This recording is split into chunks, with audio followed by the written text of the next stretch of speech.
Welcome everybody to the stream. Yum yum yum yum yum yum yum yum yum yum yum yum. I am late. I am late, like always. Like I always am lately. It's not my favorite. It's not my intention. I don't want to be this guy. It's just how it is right now. I showed up a half an hour late to my singing lesson. My poor singing teacher once again texted me and was like, "Did you forget again about our lesson?" And I was like, "No, it's at 10, right?" And she was like, "No, you work at 11. So it's definitely not at 10. How would you get to work on time?" I was like, "Oh my God." You are so right.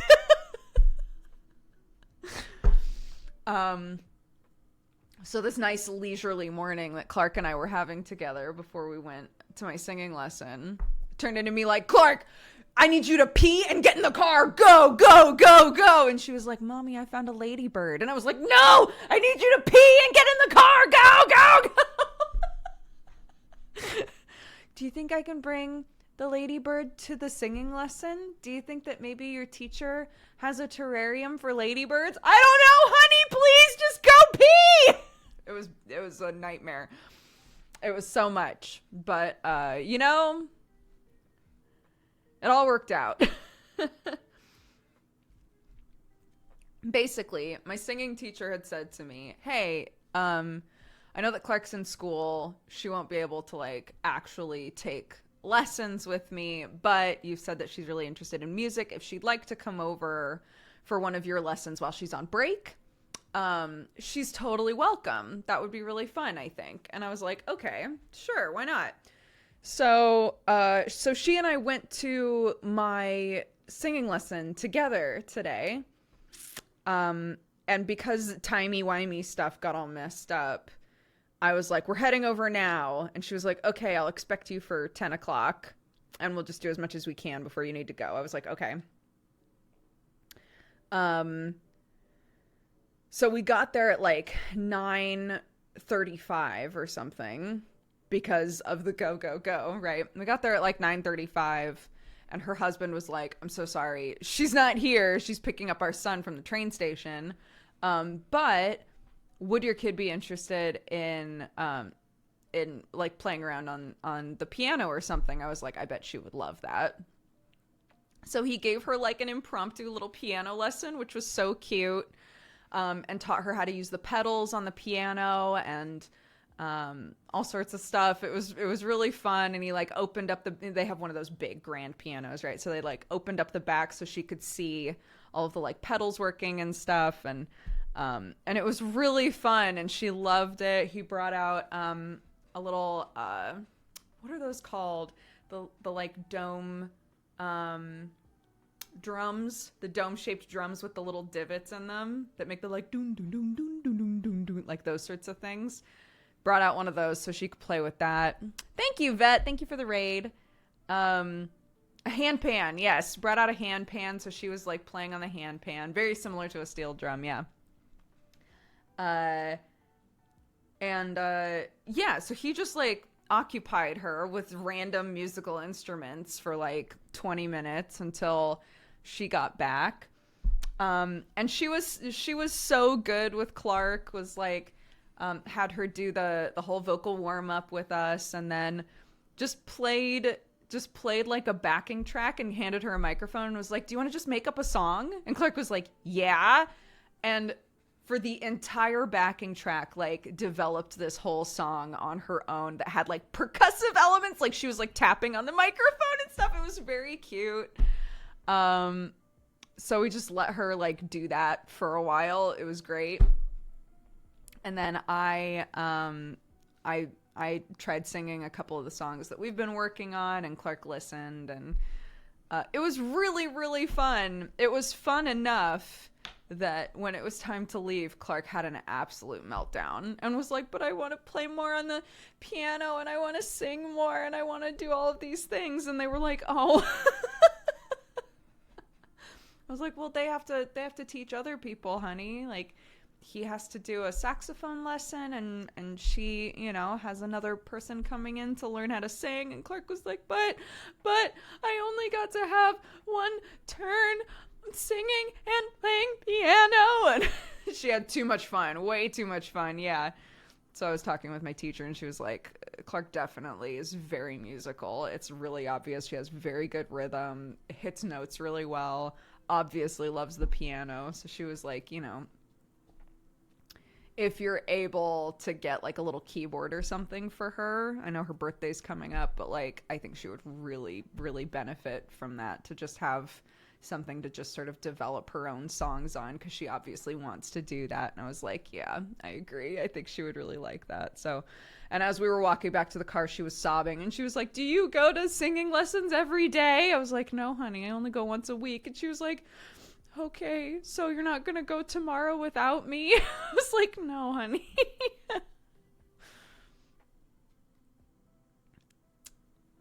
But yeah, it was really good. It was good enough that she was sad when we left, you know, so. Ah, my little darling.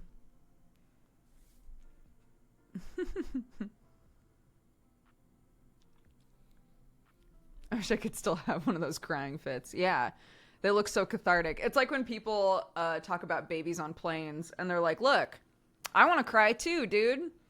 This baby's the only one who's doing what we all want to do. But the ladybird, we left the ladybird outside, because I was like, I don't think that my teacher has anywhere for the ladybird to go. And Clark was like, okay, then we should put it outside so that it can find its family. I was like, okay.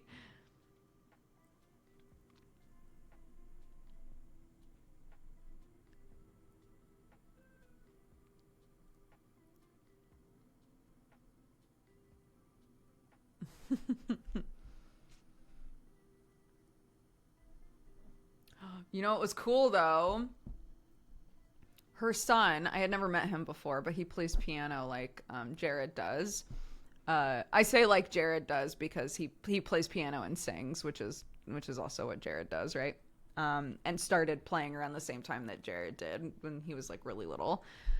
I was in there while Clark was like plonking around on the piano, and I was like, oh my gosh, someone in this house.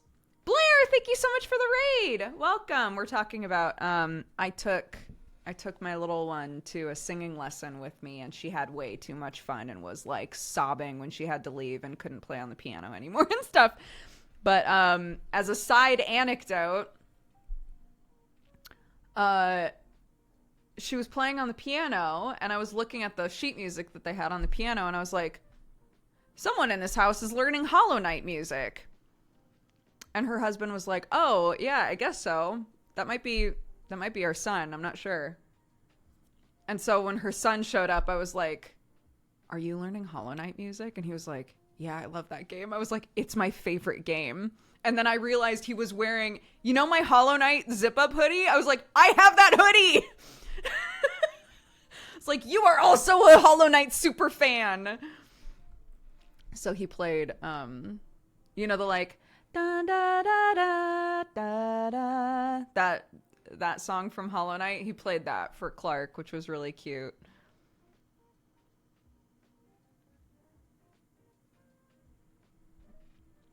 Yeah, it was great. It was fantastic. Yeah, it was the Spider-Man meme. Do you also play Hollow Knight?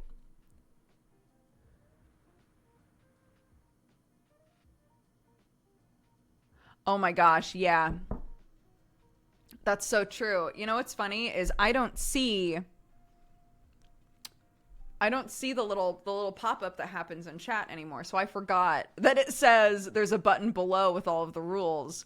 I've deleted all of the buttons, so it's a liar now.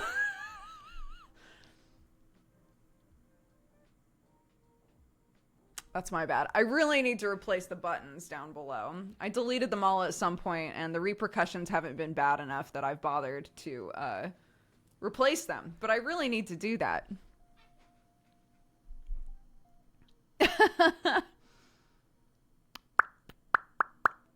A mess.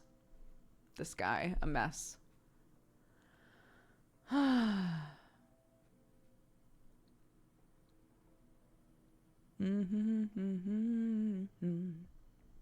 But the rules. If you do exclamation point newbies, which Dojums did in chat, if you do exclamation point newbies, there's a link to the rules, but it's dexbonus.co.uk/rules. Early to a stream. What's up? Yeah, we started late, so you're like actually here like basically when I started. Are there people, some people who stream are like deeply fashionable, right? Are there widgets that are like steal his look sort of widgets? There should be. I was thinking about this today because almost every time I wear this hat, someone's like, that hat looks so comfy, where'd you get it? And I was like, there should be a steal his look, steal their look sort of widget where you can just be like, my sweater is from Dodger Coffee Co. and my hat is from Lucy and Yak and my necklace is made by a toddler. Someone should make that for fashionable streamers. Not saying I'm a fashionable streamer, just like, you know, it's the get ready with me of Twitch. Yeah, with affiliate links. Exactly. People do that with PC specs. Exactly. So why not with clothes?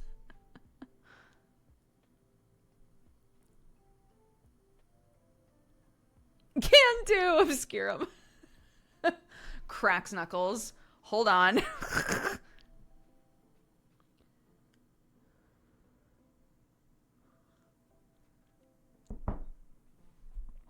Well, link us to Clark's Etsy store where she makes cute necklaces.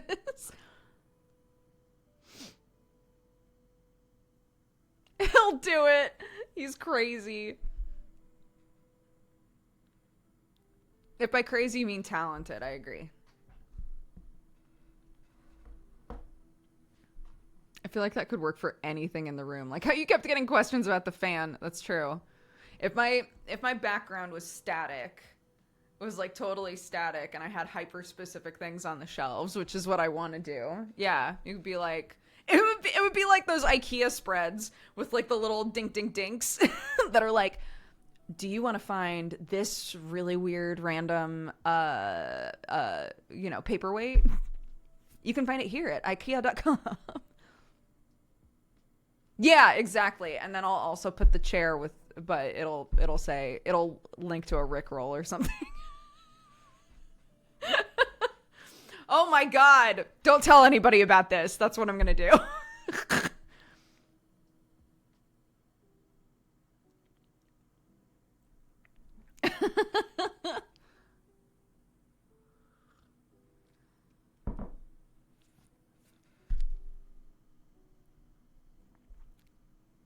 Chat won't tell. Never.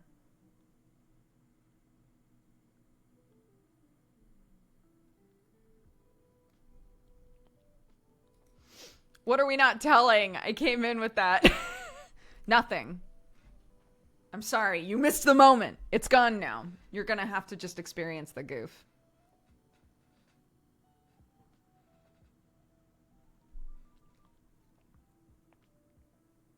Big hug from the Netherlands for anyone who needs one. Aw. Yeah, I am doing good. Thank you. I hope that you have a good birthday. Or you could watch the VOD. Shh, no. Will the chair survive the trip? So I got an email that was like, hey, can we send you like a new cool gaming chair? And I realized in that moment how attached I am to this stupid chair. Because I was like, you can send it to me. I'm not going to guarantee that I will use this gaming chair on my stream, though, because I have a built-in goof chair. So, but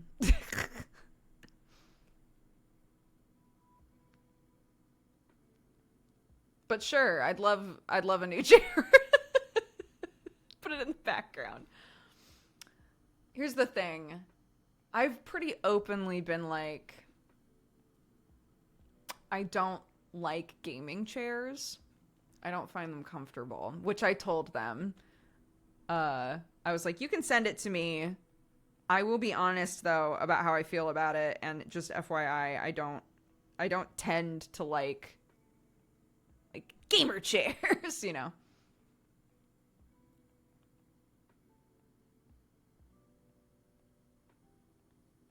So it's up to them.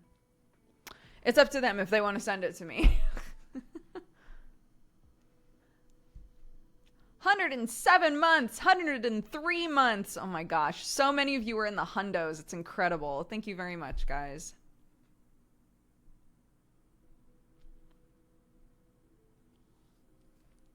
You know how I keep being like, I'm not going to tell you what I'm going to do with my office, because if I tell you, if I speak it into existence, then I won't actually do it. It's killing me. So I really want to tell you guys what I want to do, and hopefully it'll work in the opposite direction, and we'll all just like work on projects to make it happen together. So when I was on last call,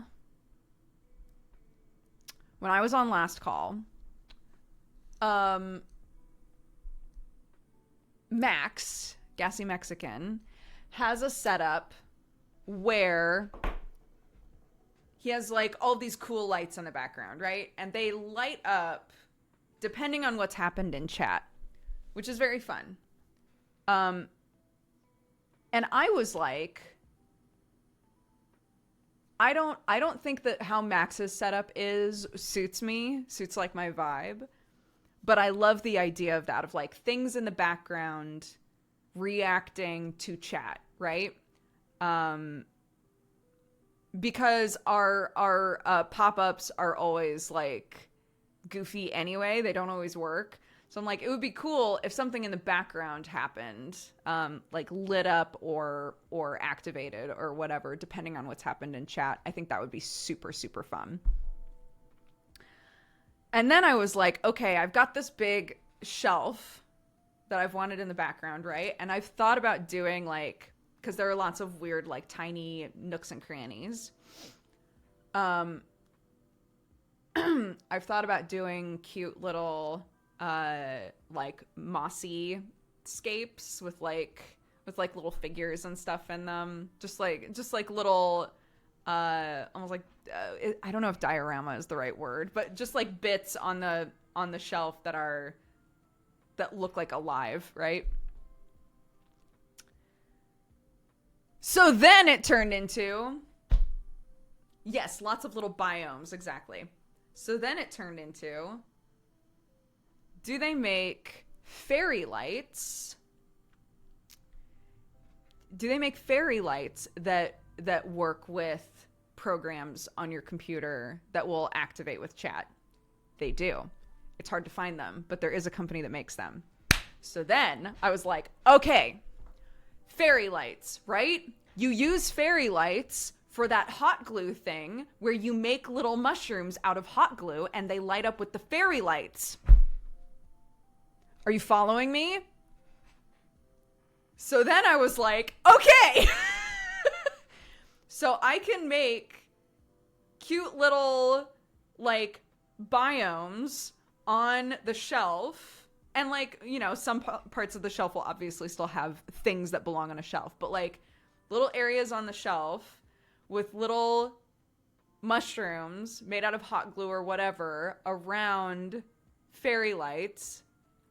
So that when things happen in chat, all of the mushrooms light up. I think that would be so cute.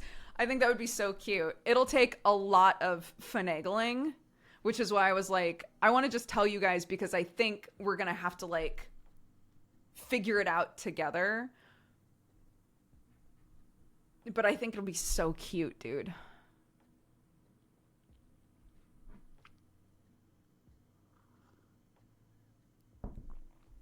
Finagling. It means we're gonna have to mess with it a lot to get it to work properly, because you know, programs and lights and all that shit. I don't know how to do that stuff, but I can learn. And we can make all of the stuff that's going on the shelf on stream. So.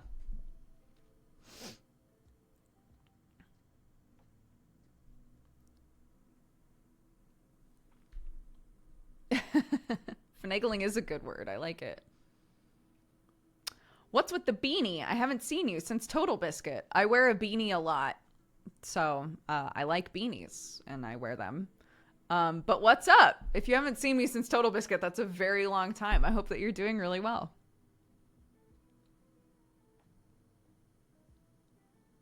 They keep my head company. They should. Company? That's not what you said at all. They said they keep my head comfy, but I like the idea of they keep my head company. That's pretty funny to me. Yeah.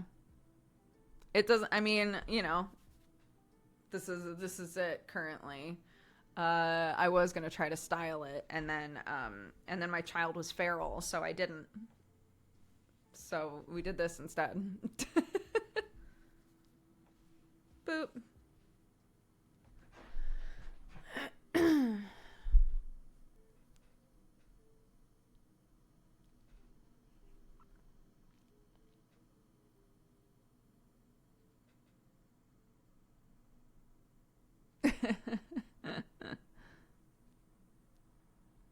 I have also not seen you since TB. You look great. How are you? Oh my gosh. What? How did you guys find me just now? That's years. That's like 5 years, dude. Yeah, I'm doing good. Life was very good.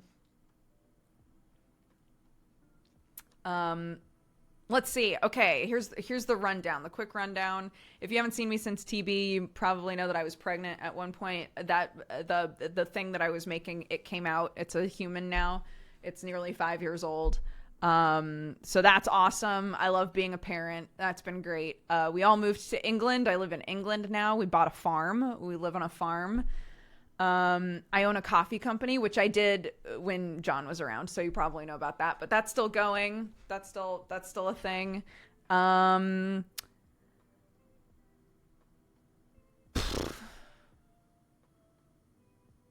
What else? I have chickens. I don't know.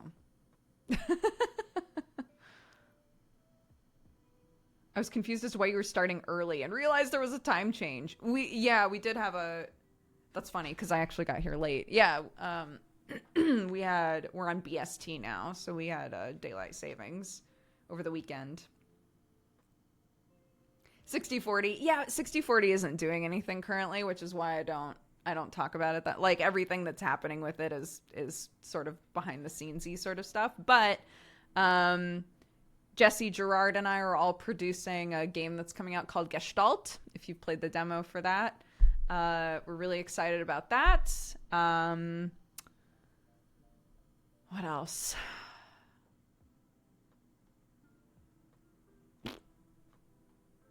I came out as a queer person and everyone was like, we thought you already did that. So that was deeply anticlimactic. I think that's about it.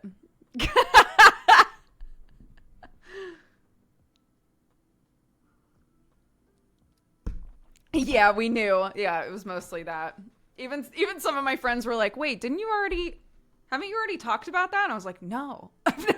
I've never openly talked about that." That's news? Yeah. You know, I think there's something to be said for like when people come out and everyone goes, "Yeah, we already knew that."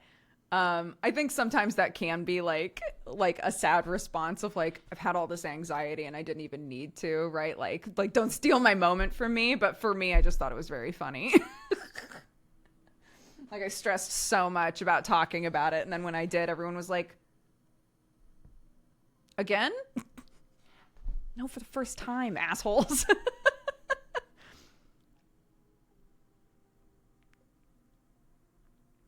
I accidentally came out in front of friends once and there was no reaction. Yeah.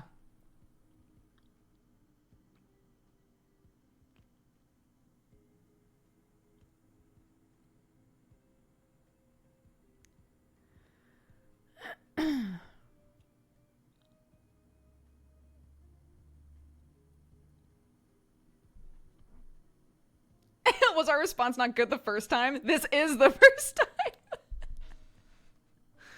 I missed that stream, but I also assumed. Yeah.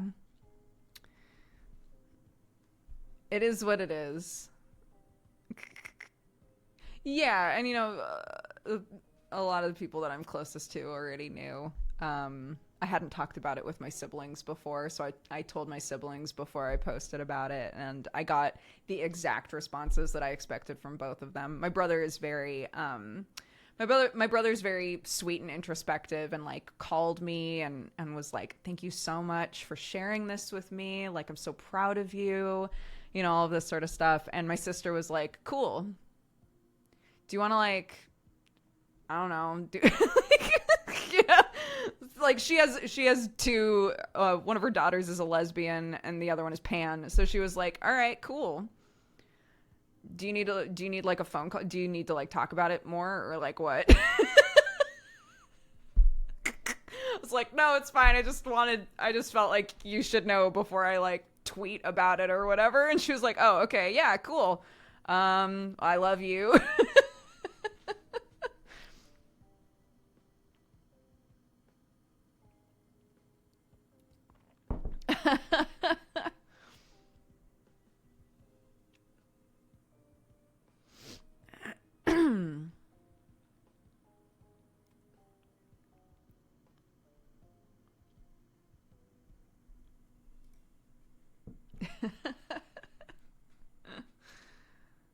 My other favorite part of that, though, was a bunch of people like, "What did Sam say?" I was like, "Do you think?"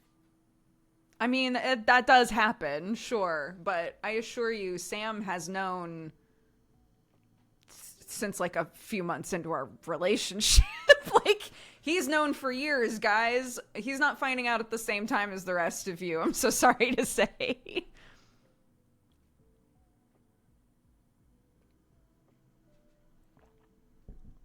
How could you not mention the most important thing? You have chickens. I did say I have chickens. I did talk about having chickens, yeah.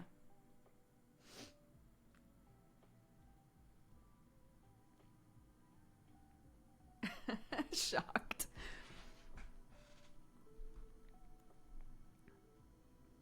Did you say you have a poop robot? I do have a poop robot. For the cats? Yes, I do have a poop robot.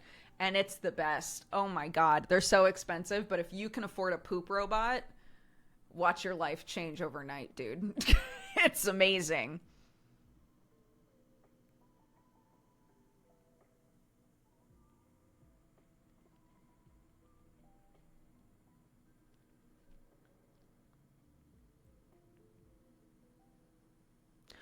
Poop robot, is it good? I've been wondering if it's just a big hassle. Yes. So my poop robot is called the litter robot. It looks like a Saiyan spaceship from Dragon Ball.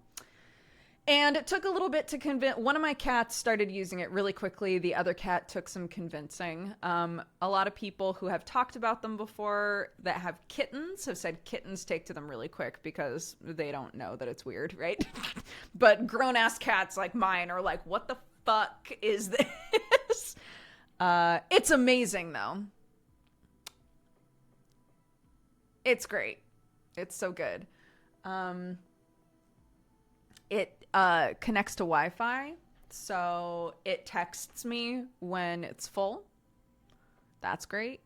And I have two cats. They have always chosen to. We've had multiple litter boxes before, and they just choose to use the same litter box. It's the weirdest shit.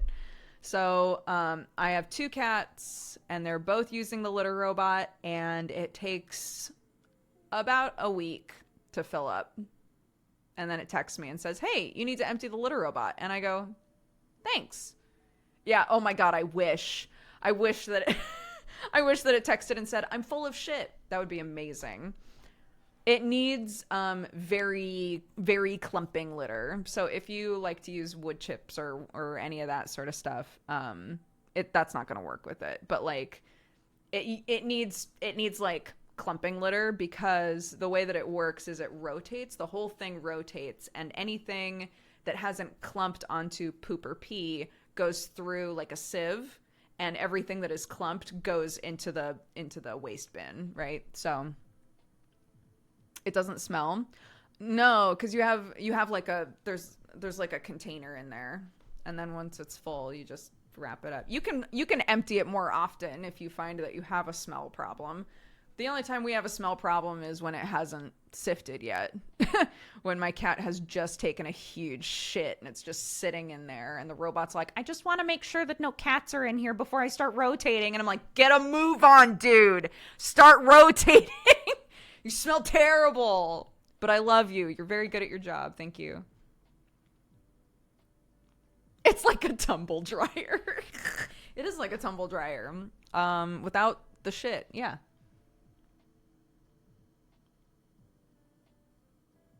There is a rotate now button, but I typically try to just like leave it to do its business, you know.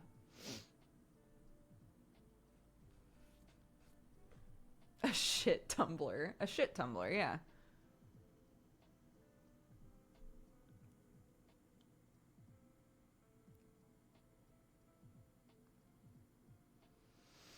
Does it make weird noises? If cats take time getting used to it, the older cats, I don't really want litter problems. Right. Yeah, I understand. So, when it rotates, yeah, it does like a woo, woo. Other than that, it just sits there. There's a little blue light inside to make sure that the cats can see and have a little bit of light. And other than that, it just sits there, but it looks weird. And when an older cat, I think, sees it moving, it's like, I don't want to go into a thing that moves, right? So what we wound up doing, and you can find people talking about how they acclimated their cats to them, but we put the normal litter box right next to it, and let them just sort of like investigate it for like a week or two, I think. And then took the old litter box away. My little cat, Watson, who is still a grown-ass adult cat. She's just the littler cat. She did not want to use it. She was not having that. But something that did help that Alex Ratman and Free told me to do, because they're the ones who were like, you got to get this thing. It's the fucking best. They're two of my mods. They said anytime the cats use it, give them a treat. So I did that, and I think it helped a lot. That anytime they went poop in that litter box, I was like, here you go. Good job, buddy. Can they scratch stuff out of it? Like litter? It does, yeah, it'll trail litter out. There's a little lip, so it's not a ton, but yeah, litter does get kicked out of it for sure.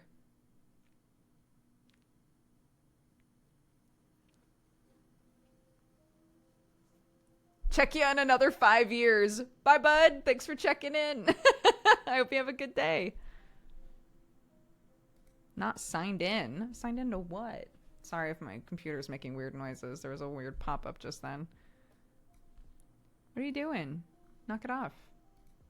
Knock it off, dude. Okay.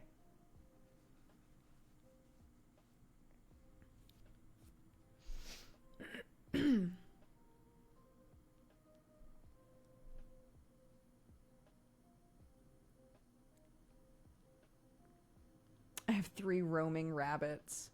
Oh, like free roaming in the house? I've watched a bunch of videos of people who have rabbits that just go wherever they want in the house.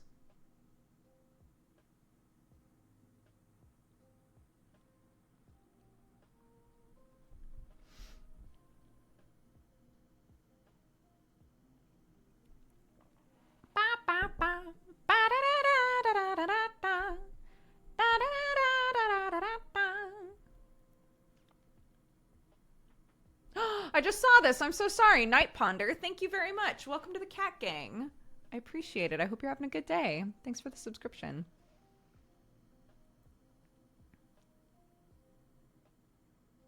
You know what animals I hear are really smart and clean? Rats. They are. Rats are great. Rats are great pets. I miss having rats a lot. I'm not going to get a rat again until hopefully very far in the future, but when we don't have cats in the house anymore.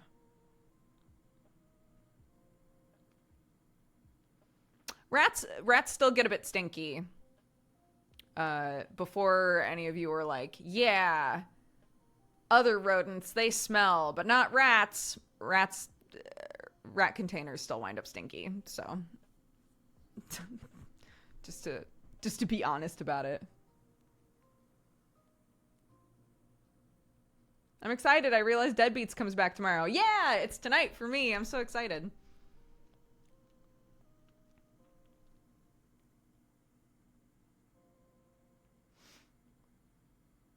Who was it? Somebody pulled a prank on Summer.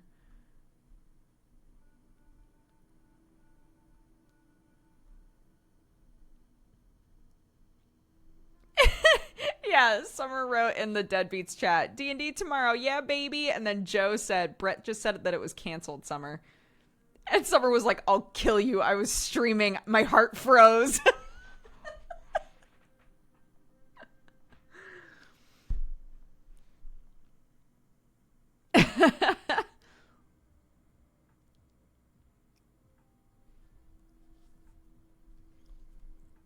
There isn't a barn on the farm. We can legally put a barn on the farm.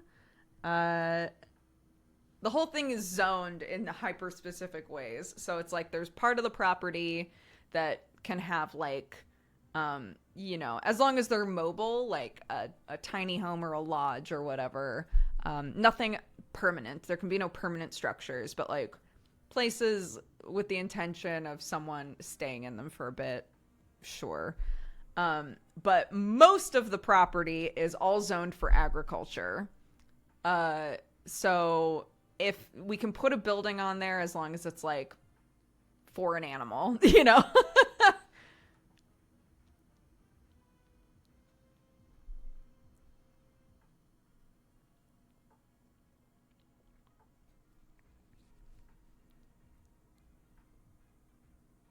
Car houses, like motorhomes. I assume a motorhome is the same as a car house.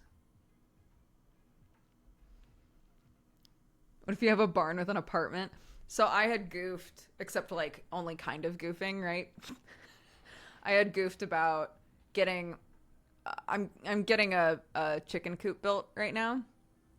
I was like, what if it was a chicken coop that had like a shed attached to it, but the shed just happened to have like a bed and a working bathroom inside,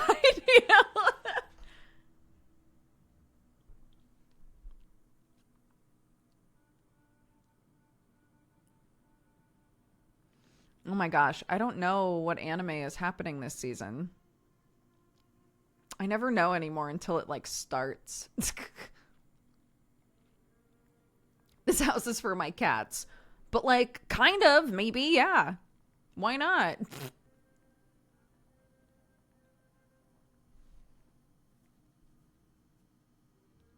Is a yurt a permanent structure? No. Unless if you put down a foundation for the yurt, but most people don't bother.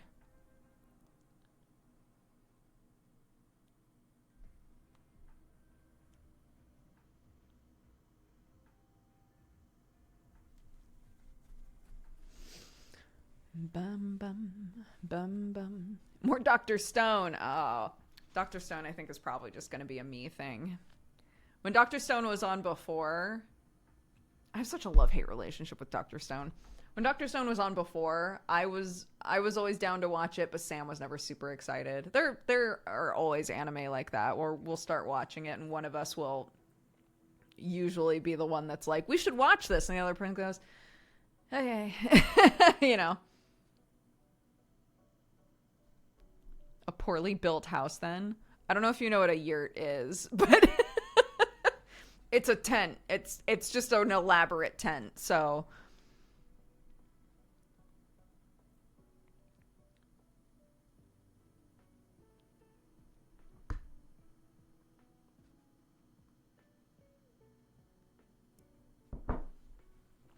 but yeah, I'll wind up watching Dr. Stone, even though the characters drive me crazy and all the girls have the exact same face.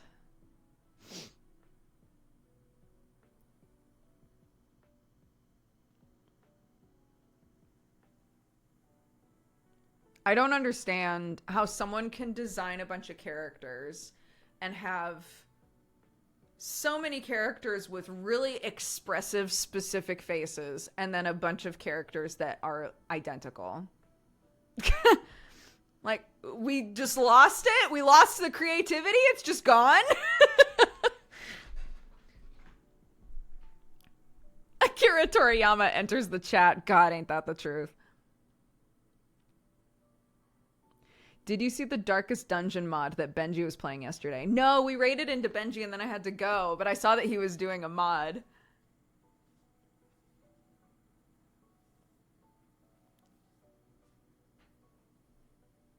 Yeah, yurts are tight. I was talking a while ago about putting a yurt on my parents' farm. But because of, like, the water levels, like, things get flooded out there so easily. So, in the end, we were like, it's probably a bad idea. The mod turned out to be really good, but was also the horniest. Oh, no! Did we add Peppa Stare? I thought I did. Wait. I thought I did. Wait. Yeah, it's added.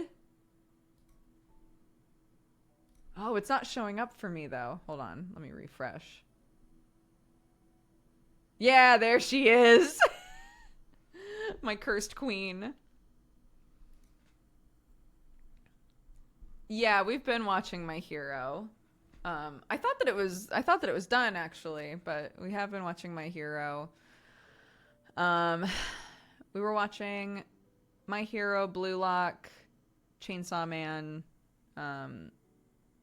Mob Psycho, but obviously a bunch of that stuff's done now. Anime is over. Anime is done. Owari.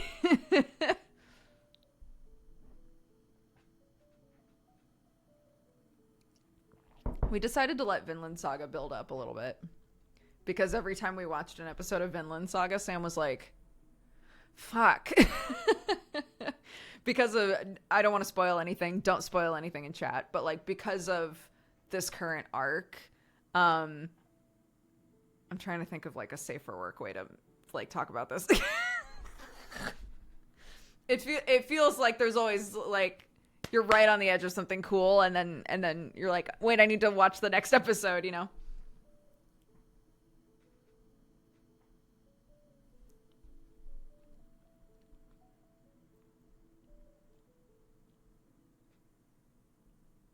Sam's new setup has a bed for his subathon, yeah. I've watched Ancient Magus Bride, and I've read it, yeah. It's not my favorite. There are things about it that I like, but I'm kind of meh on it.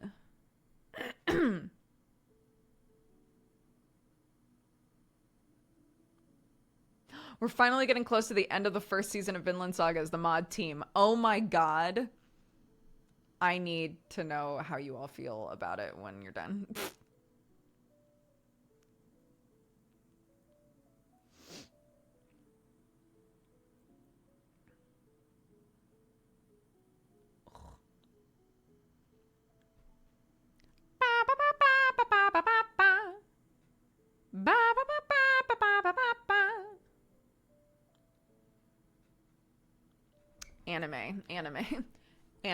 Anime.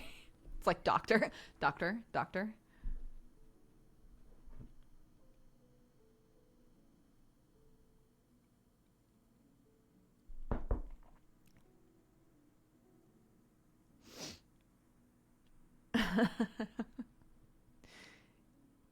Yeah. Duke's really recruited a mod team of weebs. You know, I don't think it's necessarily that. The mod team, it's very cute. They all get along really, really well. And so they influence each other in hyper-specific ways. Like, I think every member of the mod team has played Final Fantasy XIV now. When originally it felt like there was just like a small pocket of us that were playing, and now all of them play. You know, they're all playing games together, watching anime together. It's very cute.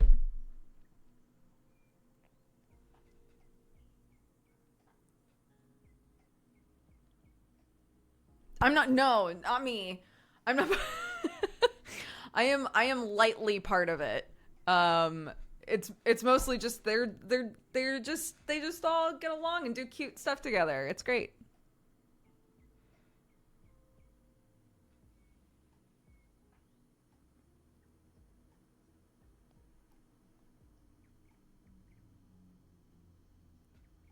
part of the onboarding process.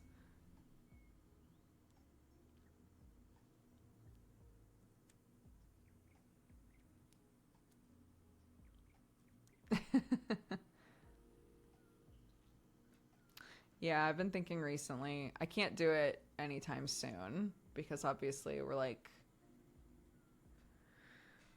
you know, we're trying to get everything set up at the new place and things, but I keep thinking to myself that I really want to, all of the anime and stuff that or like manga and things that I lost when the car was stolen, I really want to rebuy.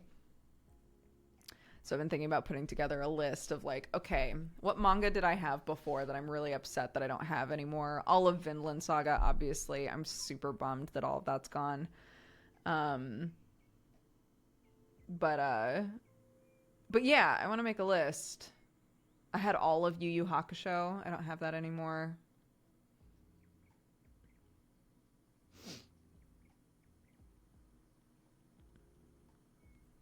But it would be fun to just like slowly build up a collection again, you know? Just of the ones that I love and read a lot.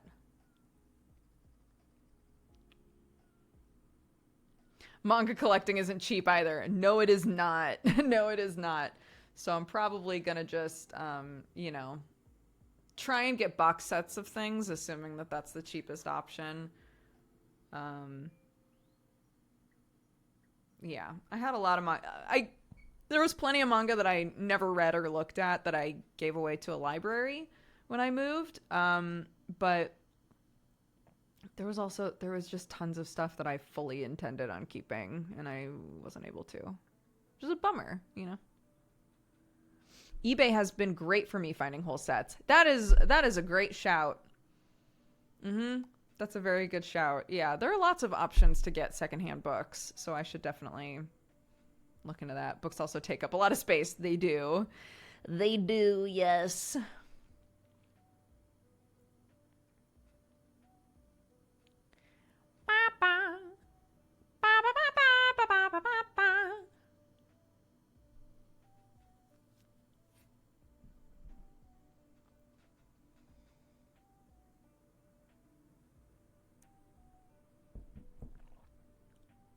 I need to figure out what I'm doing with my manga collection when I move. I am sad about the manga that I lost. But if you don't feel like it's a collection where you need to keep all of it, I really liked giving away a bunch of stuff to the library. Sometimes, though, they don't have space for the sort of thing that you're trying to give them. If you just show up with like shit tons of books, they just don't have the room for it.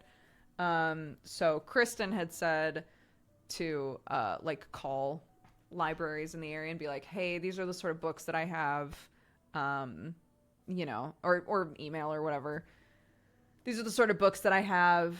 I would love to give them to a library. Would you guys like them? Sort of a thing.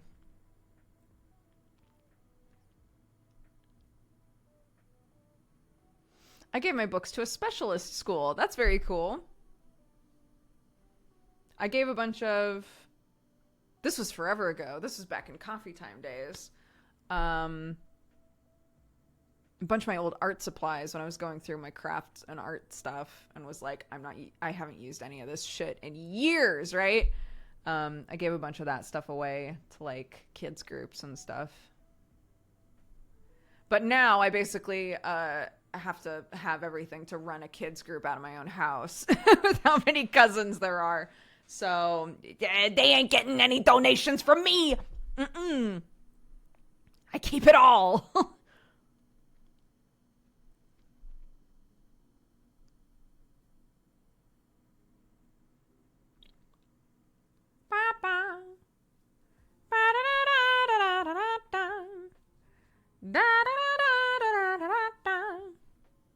Time to hoard it like a gremlin. Time to hoard it.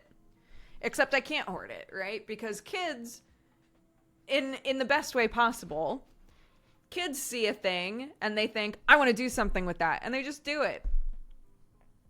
It's great, right? So as long as you're mindful about what you're putting out there, I have all of these art supplies that I have where I think this is for a specific project, and then a 4 or 5 year old will look at it and be like, I want to draw a butterfly on that. And I'm like, do it. You know? It's great. Keep the glue far away. No, no. We are a glue-friendly household.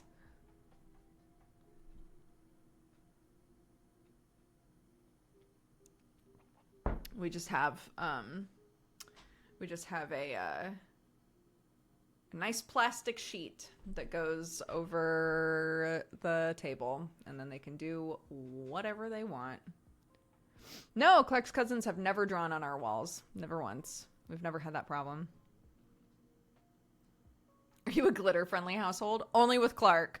I would not trust any of those other kids with glitter, because even like Clark with other kids around, kids amp each other up. So if it's just me with Clark, I know that I can be like, we'll go slow. We have this container, you know, only use this amount, and then we'll put it away, and it's fine.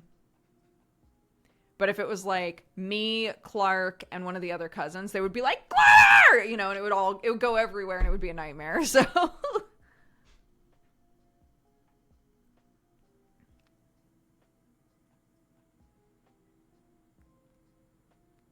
have you ever had to say because I told you so? I don't think I've ever said because I told you so. What I have said in the past is because I'm asking you to. I've asked her to do a thing and she's asked why. And I've been like, because I'm asking you to, and I promise it's for a good reason, but we're in a hurry, and please just do it because I'm asking you to. Sometimes that works, and other times it does not work. I try to explain why I'm asking her to do something if I can, but sometimes everything is just happening all at the same time, and it's manic, and I'm just like, please just do this thing. Please, I'm begging you, you know?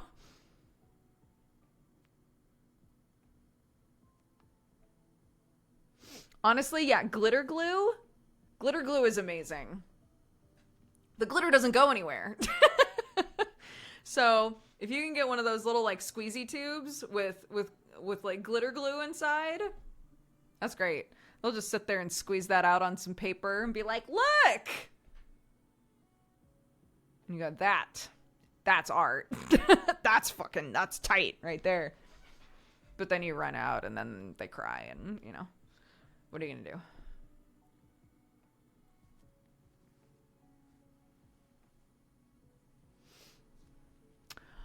Yeah. This might sound cruel, but things like glitter, if we make a mess with the glitter, we are both cleaning up the glitter together. And I think that has helped a little bit. We have a big container full of like pom-poms, just pom-poms that have been collected from like craft sets and whatever. And one time she just dumped all of those all over the floor, and I was like, nice. Just be aware. You're going to have to pick all those up, dude.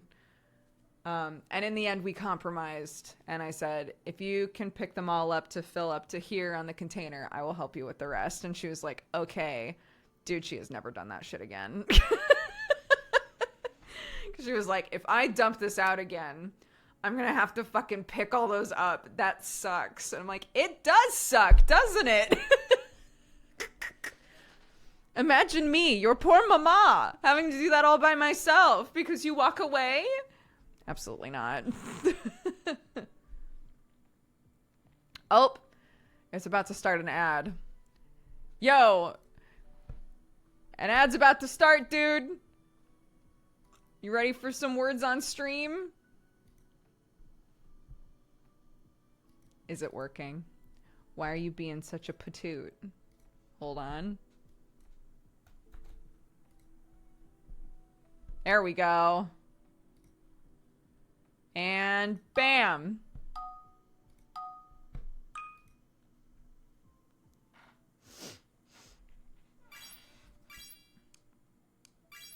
Oh, it's working this time. Yes.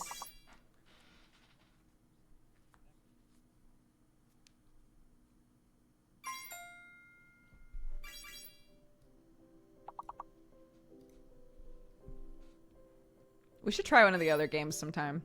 But I really wanted to make sure that this one even worked. If there's a lock next to your name, it means that you cannot guess again until we hit one of the lock marks.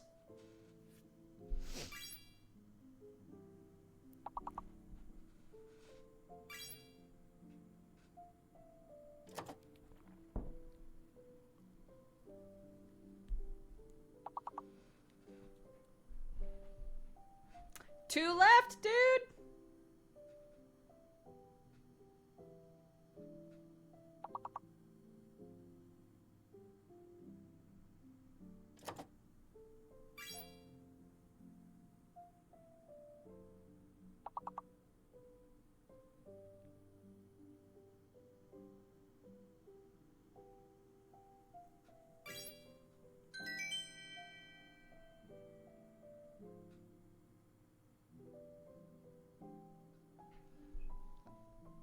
Well done.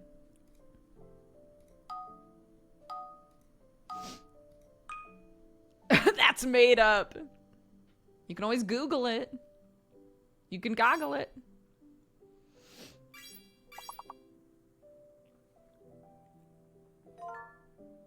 Remember, if there's a lock, gotta wait till we hit the lock to guess again.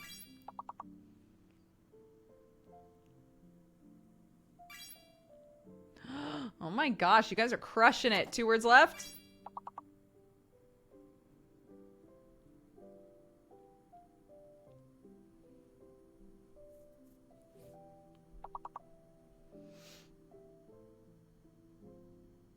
Oh.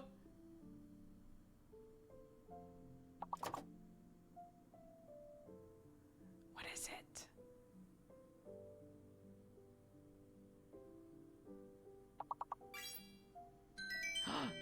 Nice, good job.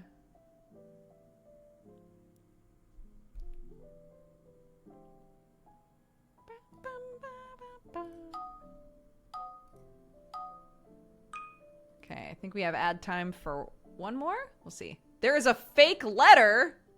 Oh, I think it's pretty obvious what the fake letter is.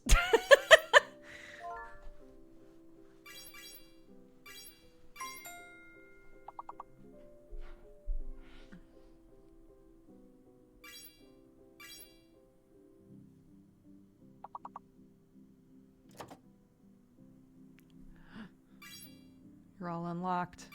Keep going.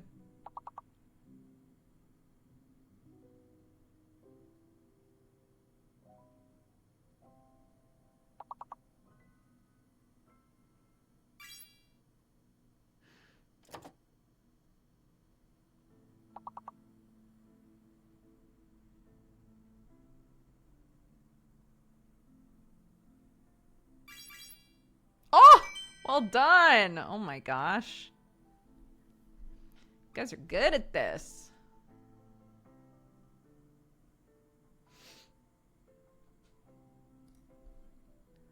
Damn, that was faster than I thought it was going to be. Let's do one more.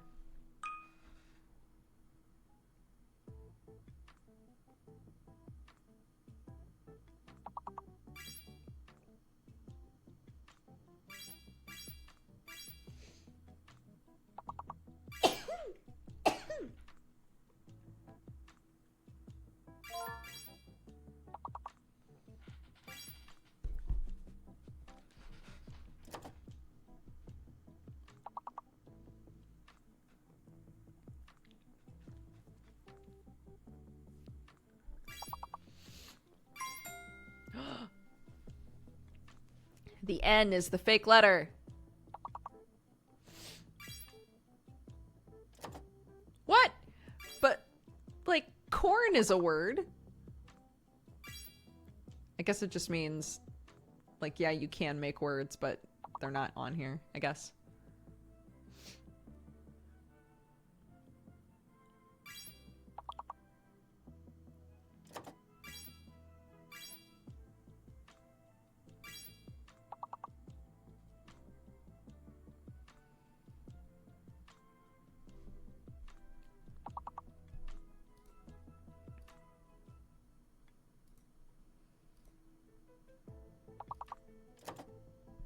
One left.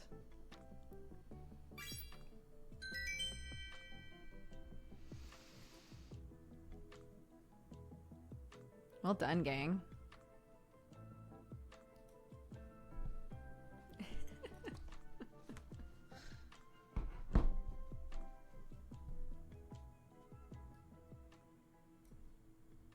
We love making up words, truly. Yeah, stuff like that is fun if we're gonna be like running ads and stuff, you know.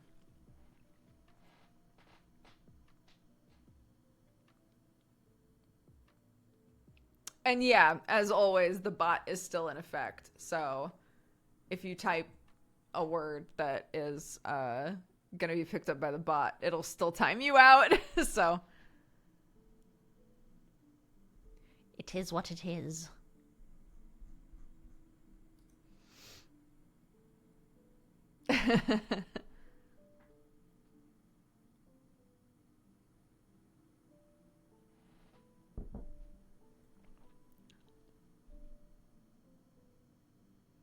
Stuff like that is fun. Cut to me genuinely angry at the game. No! I don't think so. I assume... Because, like, rectory is a word, right? Recto. It means straight. Oh, but it's a Spanish word? Hold up. Recto definition.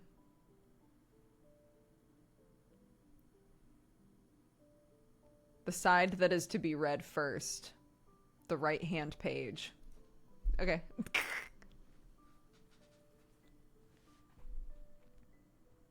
Do you have toy suggestions for babies under 8 months? Under 8 months. Dude, I always go... Anything under 1 year old, you can get those...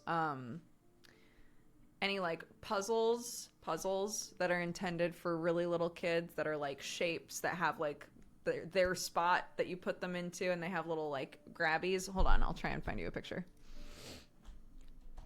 Not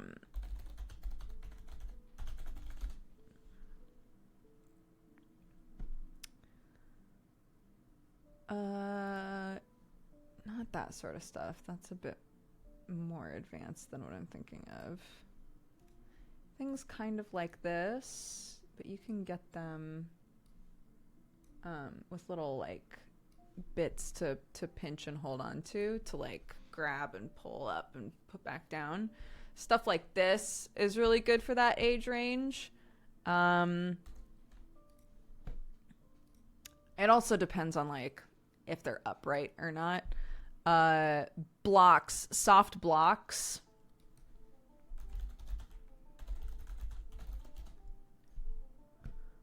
You can get little silicone blocks. Hold on. Let me find pictures. Yeah, soft building blocks. These sorts of things.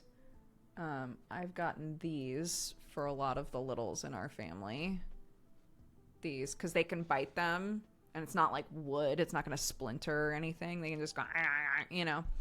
So like doubles as a teether, I guess, but they're nice and they're soft, and you know they're not going to tumble over and hurt anything or.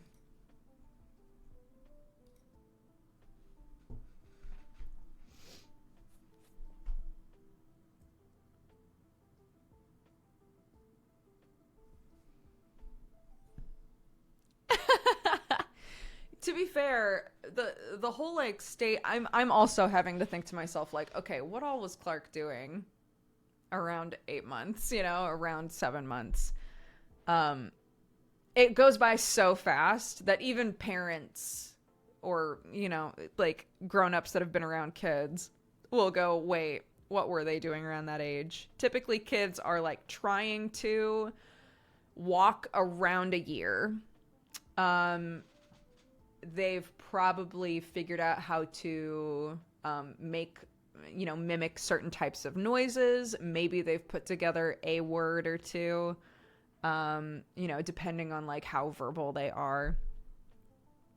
1 year is like mostly weird noises. They're able to feed themselves. and like baby led, feed themselves if they want to. And they're probably trying to or have already walked. That's the like 1 year range. So if we back it up from there, I can say, okay, a 7 to 8 month old is probably sitting up, has probably figured out how to move around a little bit, is maybe making some noises, but can definitely interact with things around them, right? So what are things that they can interact with that are kind of like easy? Shapes. Shapes are a good bet.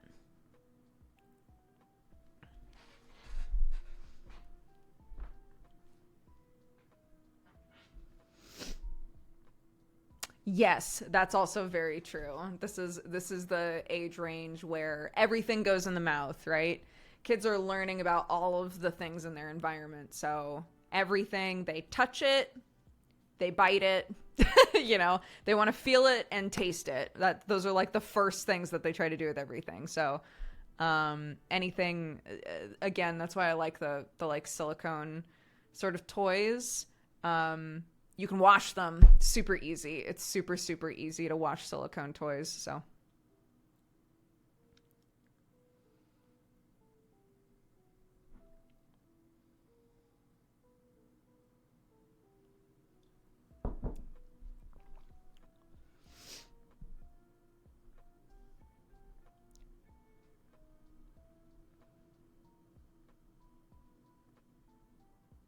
crinkle toys are good. Crinkle toys are good. I even like crinkle toys, to be honest. There's a book that my mother-in-law got Clark when she was around that age that is like a book that has like crinkly bits inside of it, and we still have it. Partly because there are still lots of babies in the family, and I like to just have toys that are age appropriate for them around, but also because Clark still sometimes will be like, this weird book with monkeys in it that makes crinkle noises. I love it.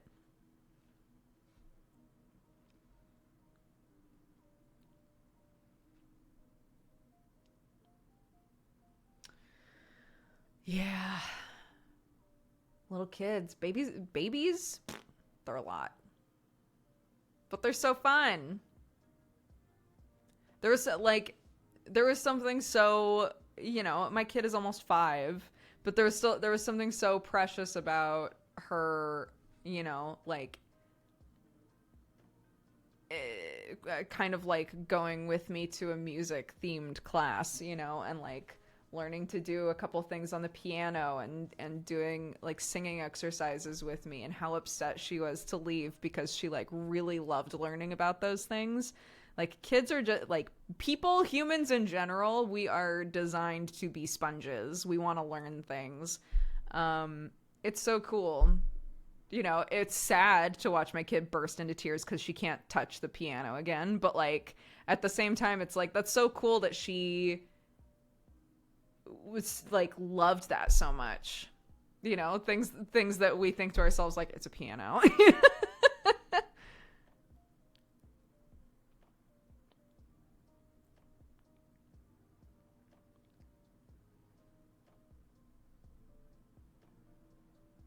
My little niece around a year started stealing tea from us. My kid went through a stage where she would always take a sip of my coffee. And now if she does, she's like, cute. But that makes me laugh, thinking like, a couple of years ago, anytime I had coffee, she'd be like, mine. I'd be like, no!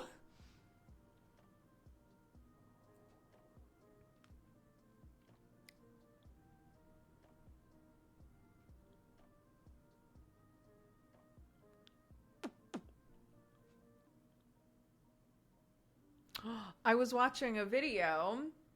Do you guys remember when we were talking about Brussels sprouts? And I was like, I've always loved Brussels sprouts. And we got into the conversation about how the bitterness has been bred out of Brussels sprouts. And that's why like people eat them more now and remember them being so nasty. But now they're like, oh, these are actually good. It's because the bitterness has been bred out of them, right? We were talking about that in chat, and I actually watched a video was recommended to me yesterday that was literally about like, how come everyone's eating Brussels sprouts now? What happened with that? And I was like, I already know this because my chat told me. So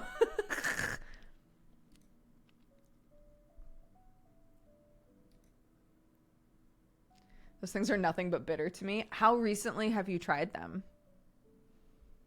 I grew up on a lot of bitter food. My mom makes a lot of salads with like radicchio in them. You know, we ate a lot of Brussels sprouts. Like I love bitter foods actually. So Brussels sprouts were always good to me. They're even better now, but like my mom and I loved eating them.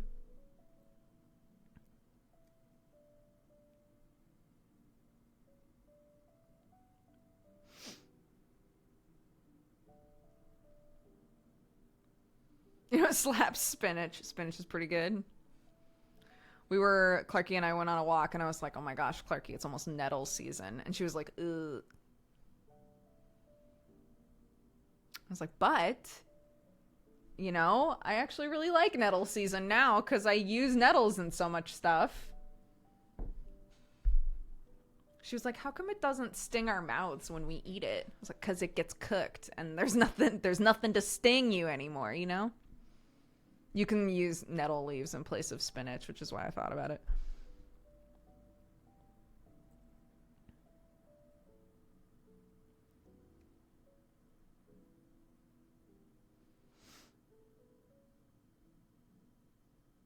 Nettles. Yum, yum, yum.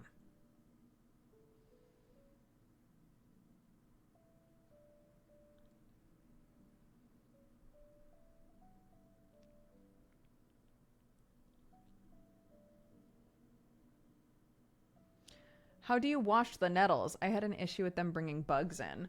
Oh, I mean, I just only take the leaves and then I just rinse them.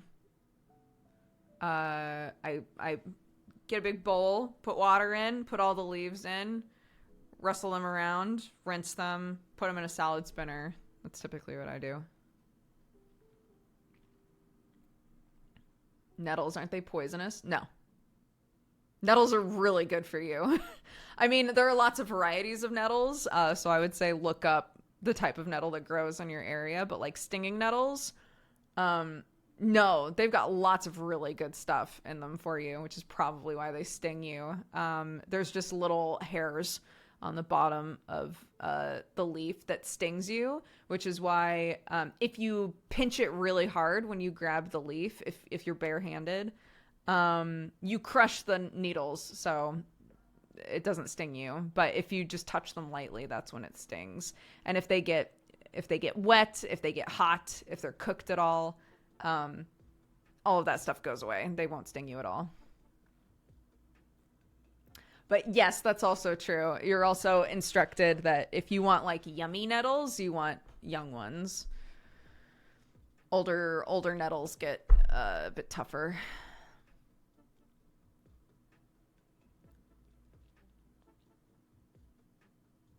The salad spinner is what I'm missing. Yo, bro, sorry. I watched somebody do their washing in a salad spinner. And I was like, I never in a million years would have thought of that, but that's so fucking smart. Why not? You just fill it with water and a tiny bit of detergent. If you only need to wash a couple of things, you just spin, drain the water, spin, drain more water, spin until there's no water left in it, and then hang dry it. Pfft. I never would have thought of that. That's so smart, though. If I wash my undies in a salad spinner, I'm never using it for salad again. Then you can't use it for salad. I mean, I guess, yeah, if you feel squeamish if you feel like you just can't wash it enough, then I guess you'll have to get another salad spinner, but what is that sweatshirt?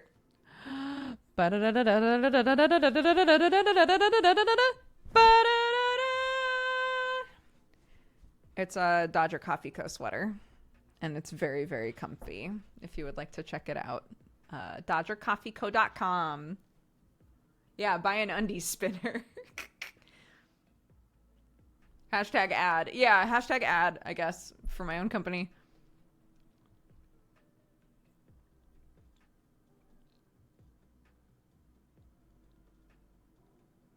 I was expecting Jared again. Oh my god, that would have been amazing. I told Sam about that. I was like, on stream yesterday, I was using a cup with Jared's face on it, and I had a shirt with Jared's face on it. So I kept getting to do this really good goof where if his face was showing on screen at all, I would go, "Who is that?" And Sam was like, "Sounds like a really good goof, honey." Sounds very funny.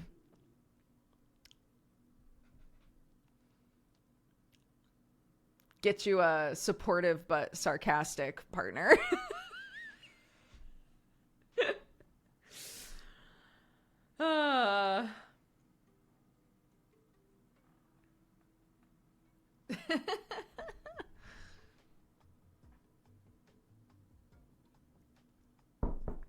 Did you get the tattoos for Sam? No, I forgot. I still need to do that.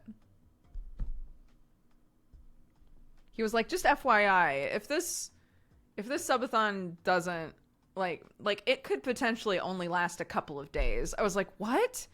He was like, yeah, because it goes as long as I get subs, and each sub like adds time on, right? So like, it potentially it could bomb and I'll just be done in a couple of days, or it could go for a while. And I was like, no. And my mind literally was going, but I haven't ordered the fart tattoo yet. You have to go at least as long as it takes for the fart tattoo to get here, Sam.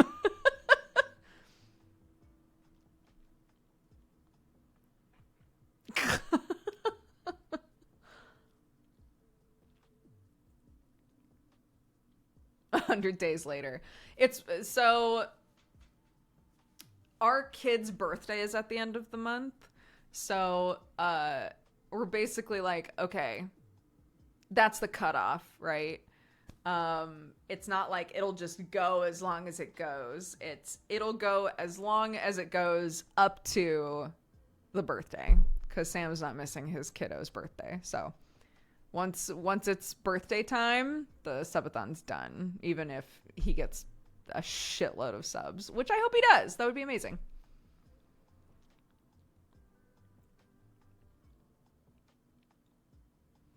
Everything above 24 hours sounds like a lot. Well, keep in mind, this isn't like an old school style subathon where he's like awake the entire time. That's not what's happening. He's still going to get a full night's sleep.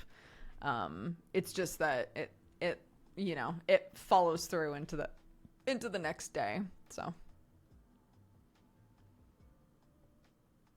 yeah, don't worry. He's not going to murder himself. Also, he's contacted a couple of our friends that are in the country and been like, hey, do you want to like, tag in sometimes and like do part of the subathon? And they've been like, yeah, that sounds super fun. Or like us do like cooperative stuff or whatever. So I told him that if I'm able, no promises, but I said if I'm able, I can totally take a shift on the subathon, considering especially that it's a subathon for the house that we just bought.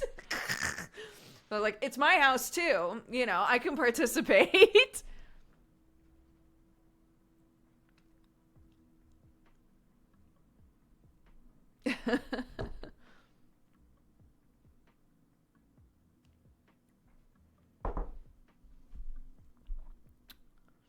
One sec. Let me check a thing.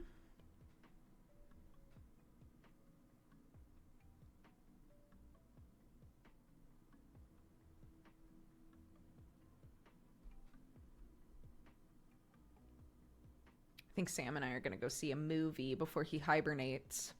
So I'm just double checking the viewing times because I will have to leave a little early for that. When's my subathon? Not for a while. I was just saying, though, that I had an idea for a subathon that doubles as like a charity thing, which I think would be really fun. And also be the same sort of thing where it's like I stream for a certain amount of time and then I sleep and then I come back and stream some more.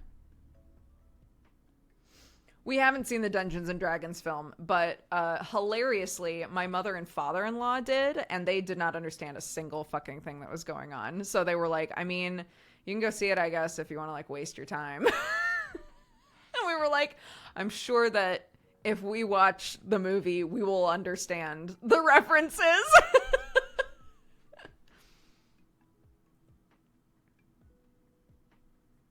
So, oh my god, but apparently someone, yes, Sam told his story about his sister's horrible experience. Yeah, apparently they sat next to someone who was really putting the moves on Sam's sister, and had really good lines like, I think if you were in this film, you would be a high elf.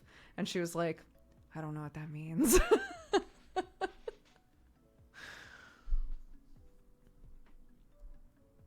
I know. It's quite the one-liner.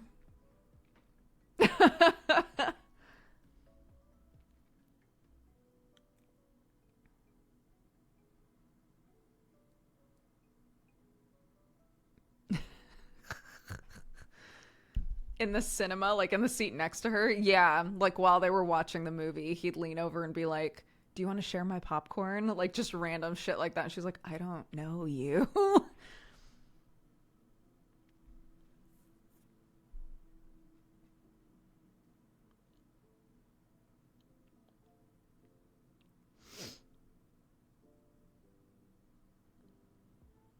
I know. During the film, I'd be like, stop. Absolutely not.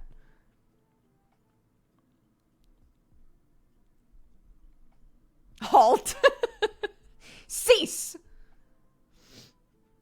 Yeah, I felt bad for her.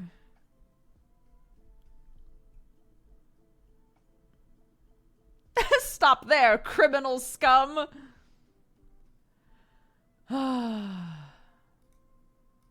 I cast silence. Holy shit, that would be such a good response.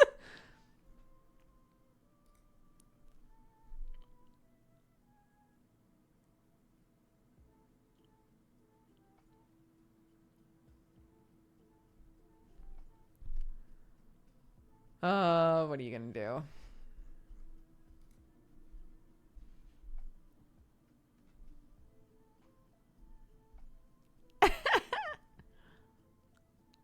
Yeah. This is the sister who we did play D&D with.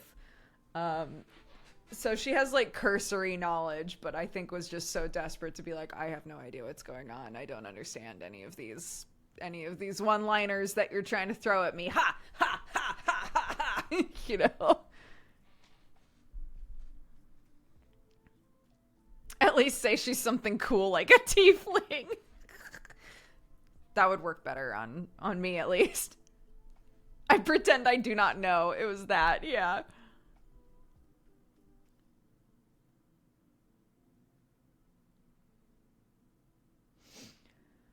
Oh, anyway. No, we're not going to see the Dungeons and Dragons film. No, we're not seeing Dungeons and Dragons. I think we're going to try to see the Mario movie.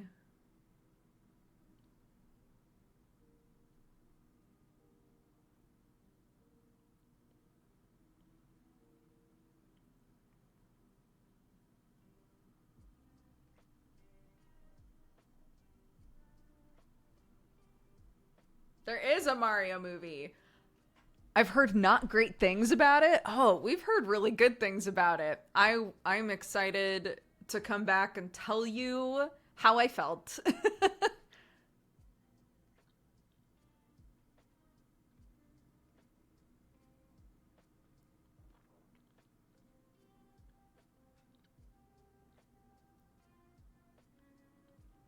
Critics hate it and fans love it. Yeah, that's what Sam was saying. So we were like, we gotta go see it. We gotta see. We gotta see, you know.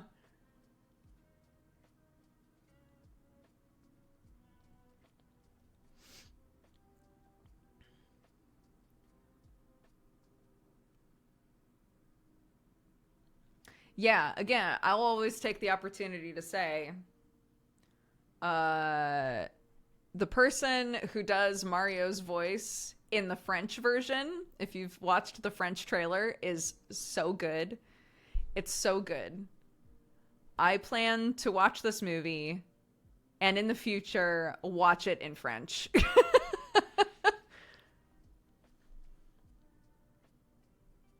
I'll skip Mario waiting for Barbie. Dude, yeah, there's a Barbie trailer out now too.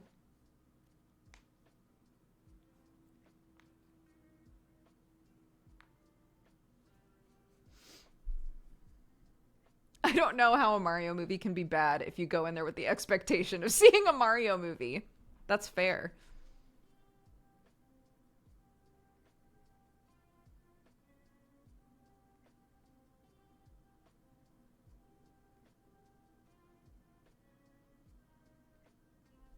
Yeah, I think honestly, the Barbie movie will do great if it's like weird. The Barbie movies, like the like animated ones, are so good. They're so fun. They're so silly. And also, you know, just like heartfelt in a Legally Blonde sort of way. I think they can definitely make a good Barbie movie for sure.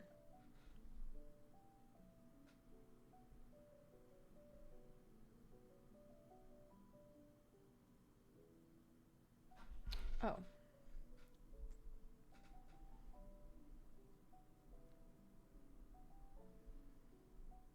Um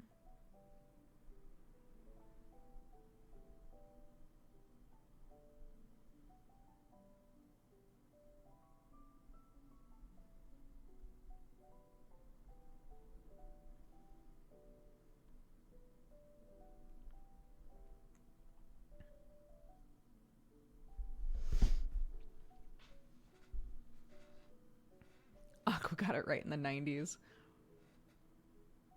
Yeah, Clerks watched, I think, every Barbie movie. It's interesting because some Barbie movies, the main character is Barbie, and other Barbie movies are like, none of the characters are Barbie. They are designed like Barbie dolls. Does that make sense? Like they are, it is a Barbie universe, but Barbie is not there.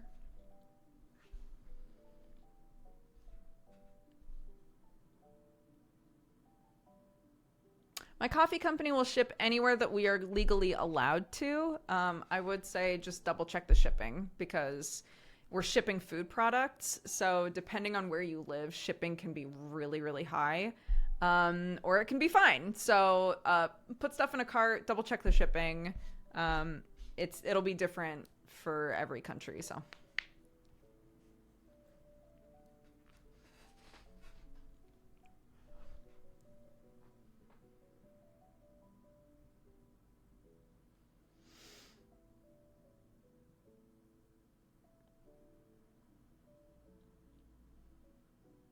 The BCU, the Barbie Cinematic Universe. God, yes. Yeah, it's the BCU. Shipping any food to Australia is a horror show on its own. No! Shipping food to or from Australia. Oh, no. Yeah, I don't know. If we're legally allowed to ship it, we will.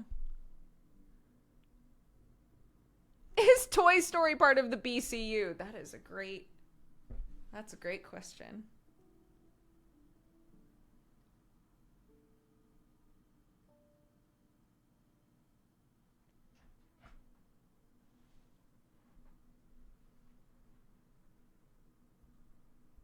That's a great question. Sorry, my in-laws are texting me things, so occasionally I'm looking away.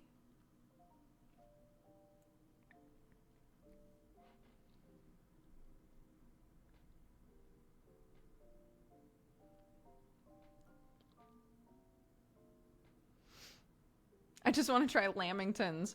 I have no idea what a lamington is. All I know is it's in Possum Magic. The Possum Magic book, they eat lamington, and it's one of the things that undoes the invisibility magic. But I have no idea what a lamington is. You can make lamingtons. I'm gonna look them up. What is a lamington? It's a type of cake. It's butter cake or sponge cake coated in chocolate sauce and rolled in coconut. Oh, that sounds great. I'm not like a huge coconut person, but like just a little bit. Sure, that sounds great.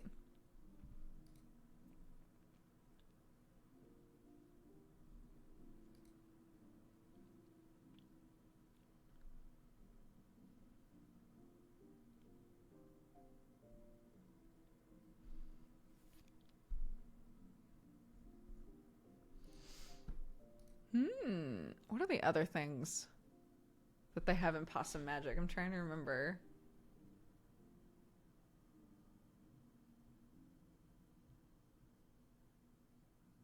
They have a lamington. There are two other types of foods, like Australian foods, and I can't remember what food do they eat in Possum Magic. Pavlova. I think pavlova was one of them. A Vegemite sandwich, pavlova, and a lamington, I think is what it was. Yeah, a Vegemite sandwich, a piece of pavlova, and half a lamington. That's what it was.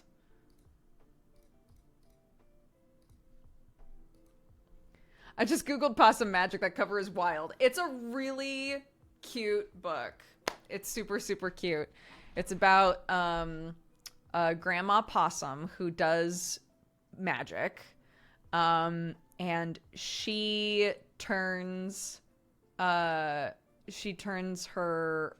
granddaughter invisible so that nothing will be able to see and eat her. But at a certain point, her granddaughter's like, I've never been able to see myself. I really want to be able to see myself. And her grandma's like, okay, I'll just undo the spell, but can't remember how to undo it and can't find the spell anywhere. And all that she remembers is that it has to do with food. And so they go on an adventure and they go on an adventure and they try lots of different types of foods.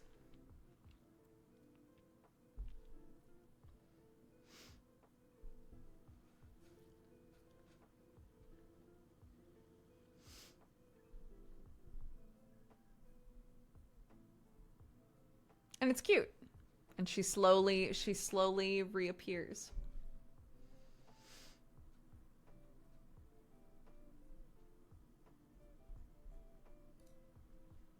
What was the book you mentioned you started reading with Clark a few streams ago? I was at the library with my kid browsing and I couldn't remember the name. Is it the book that's like That Time Cartoons Came to Life or something like that? We've read that one, and then the other one that we've been reading is Big Friendly Giant.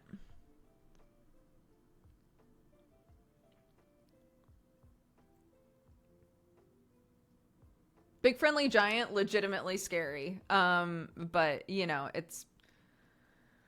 I don't know what I was expecting from that writer. But yeah, That Time Cartoons Came to Life or whatever. I don't remember who wrote that one. We were reading that one last night, actually, though. I was like, we're going to have to take our library books back soon. And she was like, no. I said, yeah. Yeah, dude. They're from the library. We have to take them back. You gotta watch the old BFG animated movie. It slaps. I've heard the movie's good, actually. Yeah. Cartoons Coming to Life was a childhood nightmare for me. The Cartoons Come to Life book is about a kid who has drawn the same characters ever since he was a kid. They're like his comfort characters, and he wants to be a cartoonist one day, and he gets bullied at school.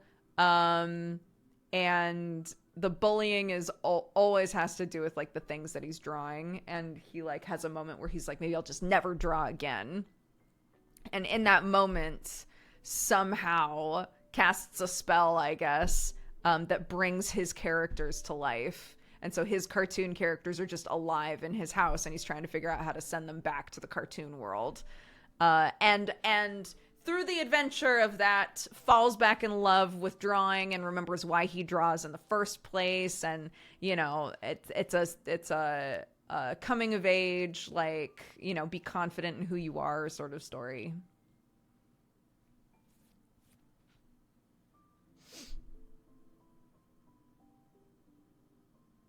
Isn't that the plot of Shark Boy and Lava Girl? No idea. I've never seen that.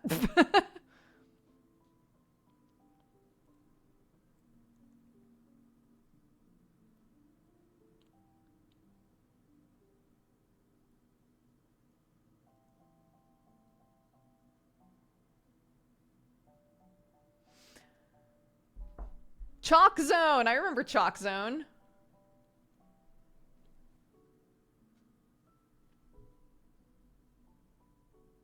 Sounds like the plot of a game. It's cute. One of the backdrop storyline is about how this kid also is just like really lonely because his parents had like a shop that was their passion and they were so happy, and but it went under, and so they had to move. So they're in like a new town, and his parents are like trying to make ends meet, so they're stressed all the time, and none of them really like talk to each other anymore. You know, the whole shebang. So while he's like learning lessons from his own cartoon characters, he's also like reconnecting with his parents, and it's cute. It's cute.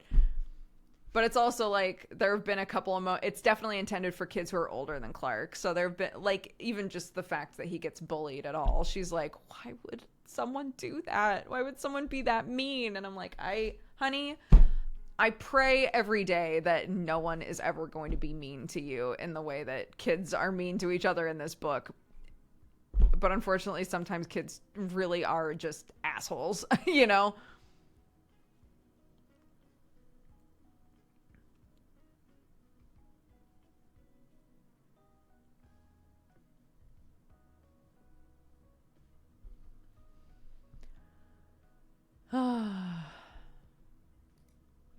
Bridge to Terabithia. I've heard the name of that, but I have no idea what it is.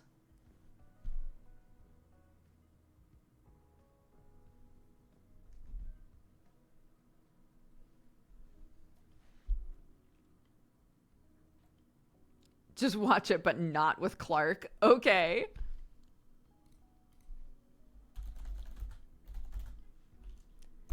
Bridge to Terabithia. A preteen's life turns upside down when he befriends the new girl in school, and they imagine a fantasy world to escape their reality.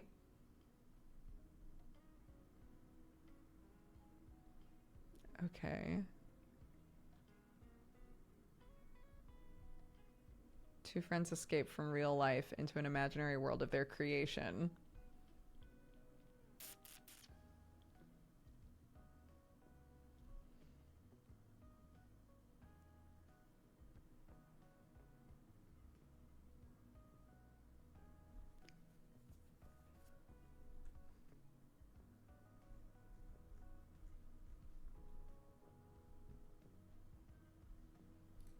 Wait a minute. Have I seen some of this before?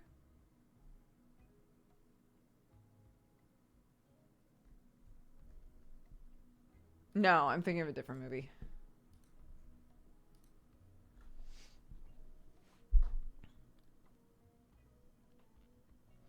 Me and my friend watched it as preteens, and we sobbed so hard that my friend's mom thought we had a fight. Oh my god. You may have read the book as a kid. I don't think so. It doesn't look familiar.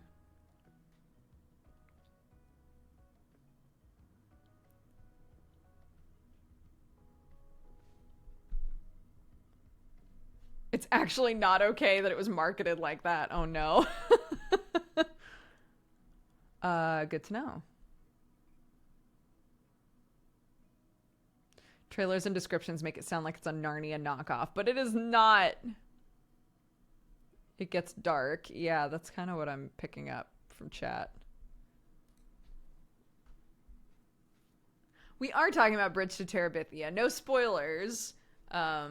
just that I've never seen it before or read the book, and someone was like, yeah, that movie was marketed totally differently to what the actual movie wound up being.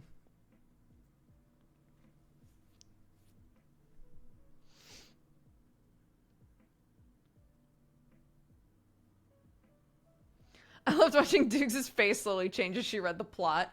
Well, I was scrolling down and I was reading a review by someone where they were basically like, it acts like it's intended for young kids, but it's actually it should have been marketed more towards like teenagers because of the subject matter.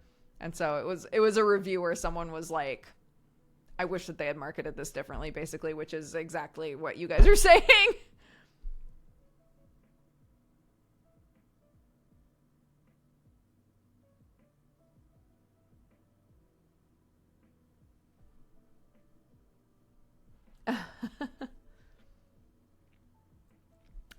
A movie that I've really wanted to rewatch as an adult is The Neverending Story. I don't think I really understood what was going on in that movie when I watched it. I've I have vivid memories of the end of that movie, and that's it.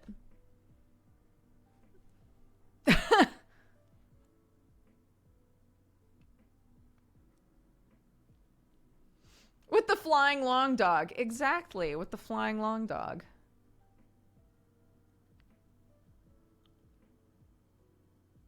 Yeah, it was one of my brother's favorite movies. Do you remember when I was talking the other day about how my brother recorded The Labyrinth on a VHS and just like took out an entire scene that he didn't like? I I have suspected for years now that the version of The Neverending Story that I watched as a kid was potentially also something that my brother recorded onto VHS, and he just edited it. And he just like took out scenes that he didn't give a shit about. Because that movie didn't make any goddamn sense to me.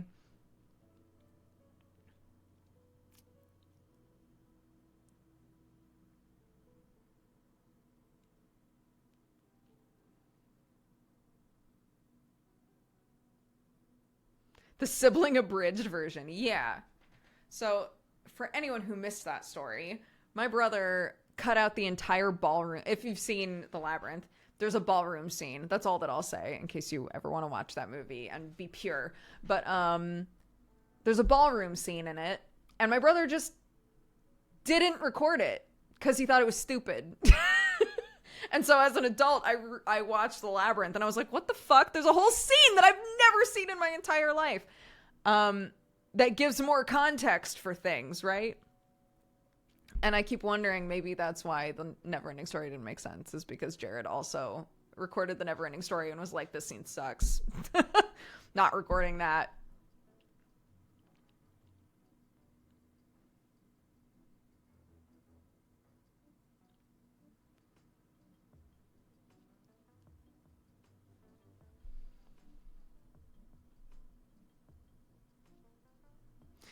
Only scenes with long dog. Only scenes with long dog.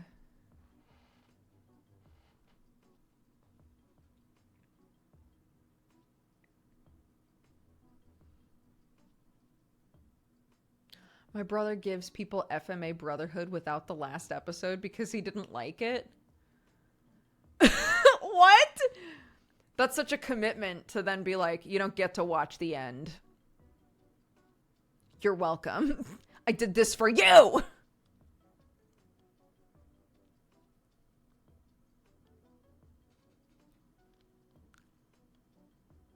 Pan's Labyrinth also fits the overarching theme of the movies discussed. I liked Pan's Labyrinth, yeah. I feel like Coraline is another movie, if we're talking about movies that, like, people went to go see and then walked out feeling like, like shocked about parts of it. I feel like Coraline was another movie like that.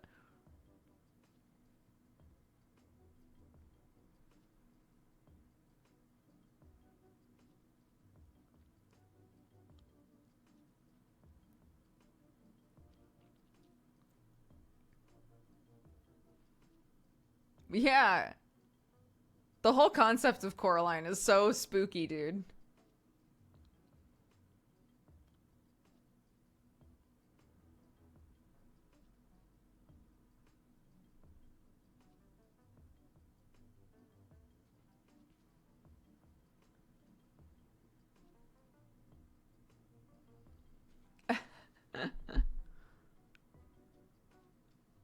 The button eyes were enough for me to say no. Yeah. Again, I don't want to. It's hard. It's hard whenever we talk about movies because it's like, how do we talk about these in like super vague ways in case people haven't watched them?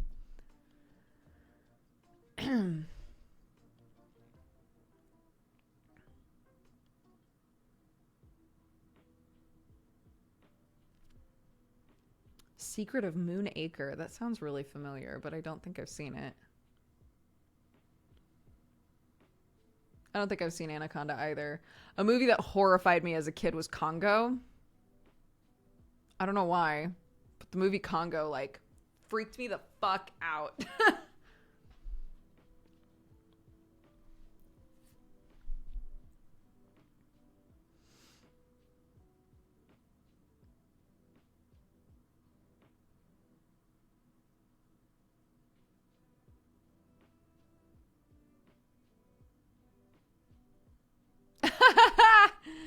You're kind of like my sister. I said they read Stephen King novels at 10 years old, but their parents didn't know about it. My sister would straight up just steal my mom's novels. My mom would be reading a novel and then like leave it next to the couch and go to bed. And my sister would get up in the middle of the night, steal my mom's books and read them at night and then put them back in the morning.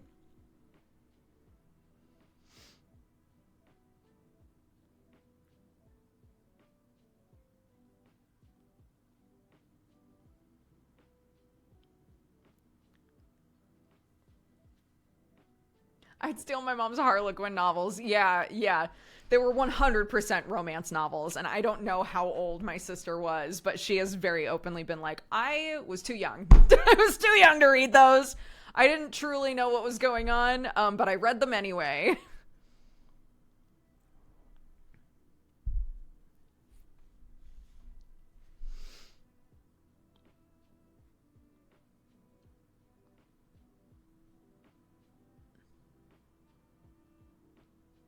I learned a lot of stuff I shouldn't have. Nodders.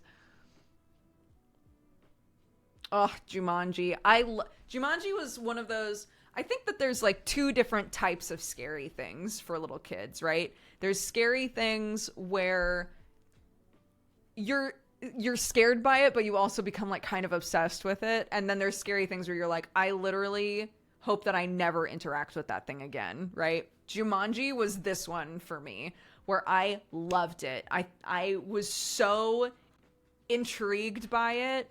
I loved the vibe of the movie, but the second I would go to bed, I would, in the darkness, be imagining all sorts of shit and not sleep at all.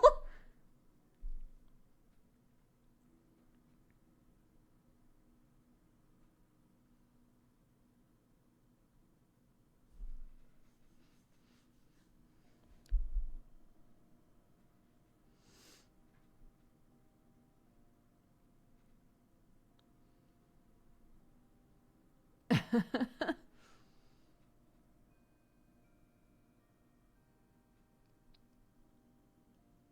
I heard of Darkness Falls? Maybe? Is it a book or a movie?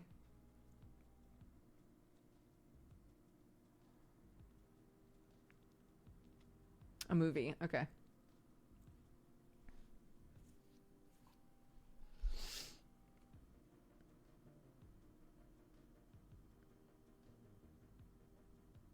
I die so fast in that game. In Jumanji? Same. I'm not built for Jumanji, so.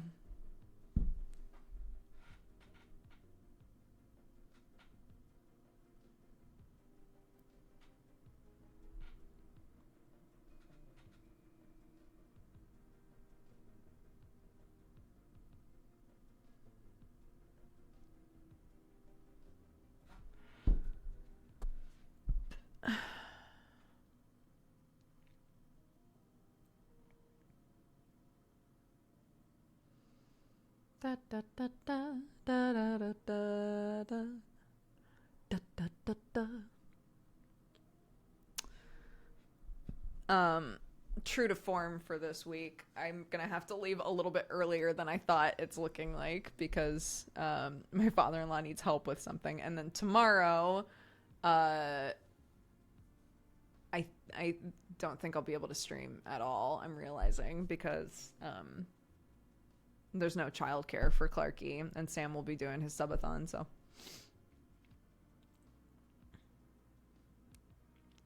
I will try to do some supplementary stuff over the weekend at the new house if I can. We will see.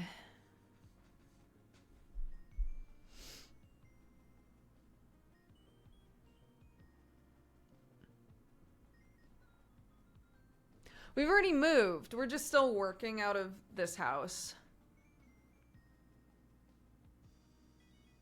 Yeah, I can do 14. I just can't do... I can do Final Fantasy 14. I just can't do the stream that's at this normal time.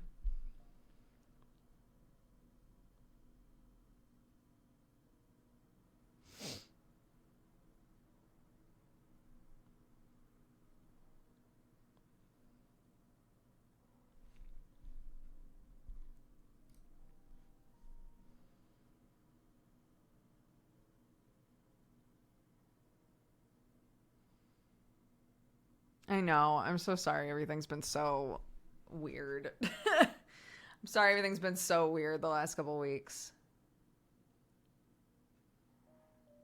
It's not my intention.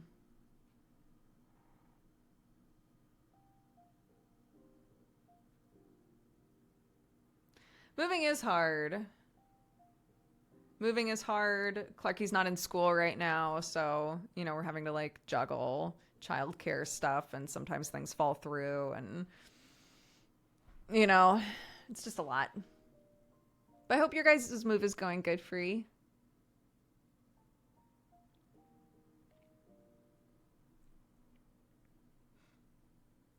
Da da da da da. Da da da da da da da da da da da da.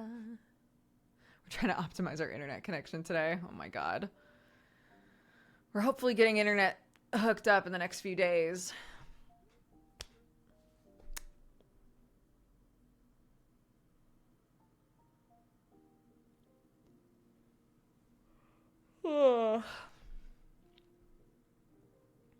It's good. Lots of where the hell did I put X? Yeah. Since we're still like kind of like 70% at the new house and, you know, 30% here, the number of times that we're looking for something and I go, it must be at the other house. I can't just check, but like that's the only thing that makes sense is that it's not here, you know?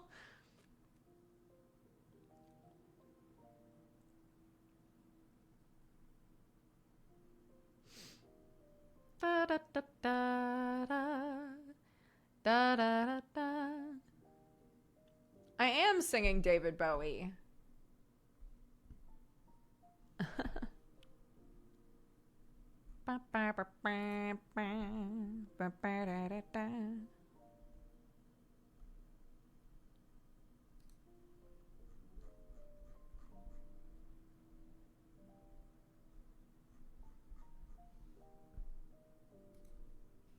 One movie that was so stupid it was funny was the Killer Crocodile movie. Oh my goodness.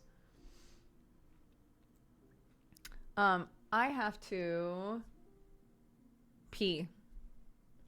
So let's take a quick break and I'm gonna go pee. We're probably, since I have to leave early anyway, we'll probably just continue to hang out and chit chat if that works for you guys. So, you guys can do some more words on stream since you have fun with that. I will be back in a few minutes.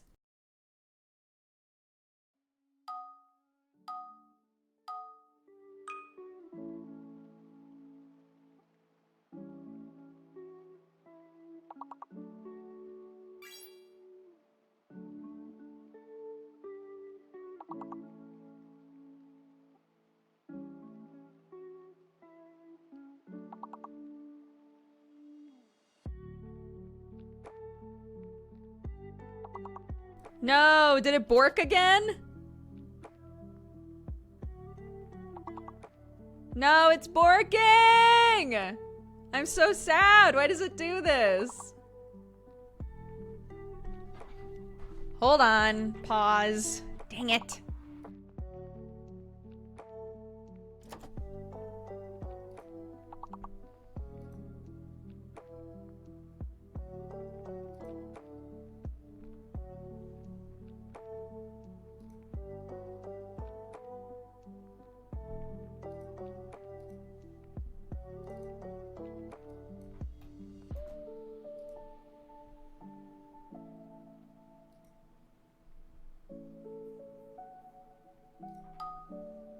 Okay, let's try again.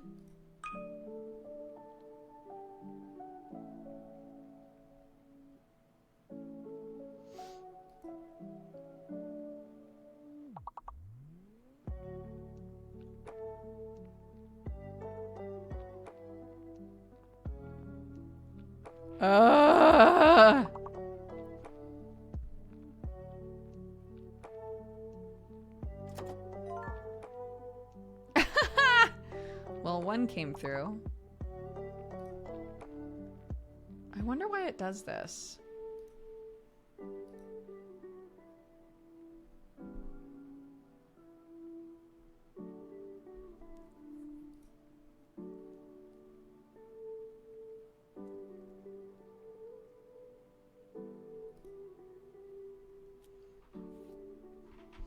It was working just fine before.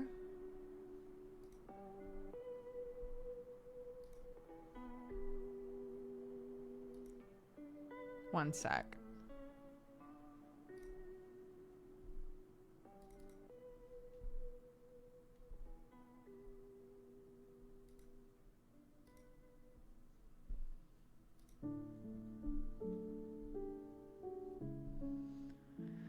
Okay, let's try one more time.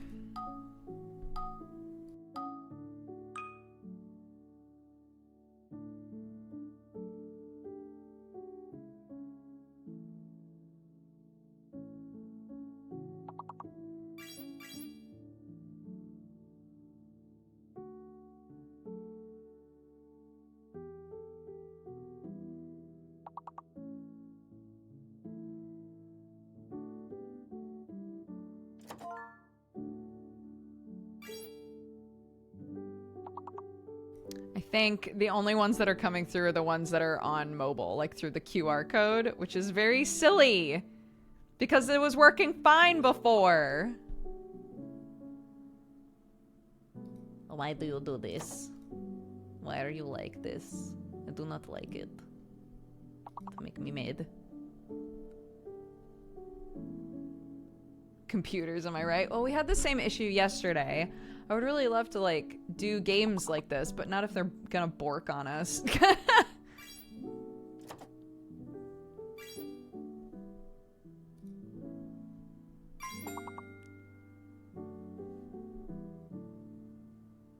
Yeah, I think if you want to do it, sorry, I think the QR code is gonna be the only way to, like, have it definitely go through, which is unfortunate.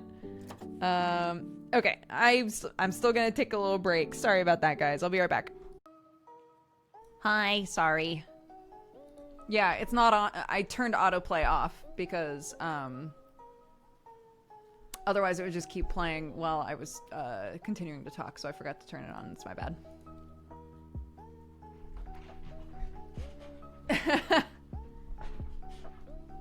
Sorry, I was just trying to find, literally anything that I could snack on, but we don't have enough food in this house, so. Because of course we don't. We don't live here anymore.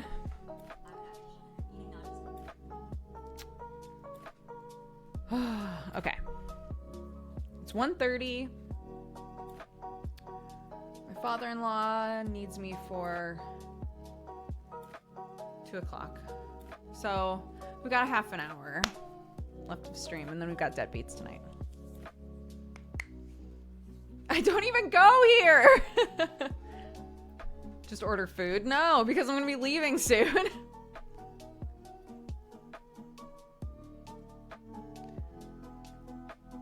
Tallulah! Welcome to the Cat Gang. Thank you very much for subscribing. I hope you're having a good day. I need this remix. It is called... oh, it's Megalovania, but it's by Game Chops and Helen. Food time with the father-in-law. Well, hopefully, I'm gonna help my father-in-law with something super fast, and then Sam and I are gonna spend a little time together before he hibernates. So that's the plan, and then I can do Deadbeats tonight.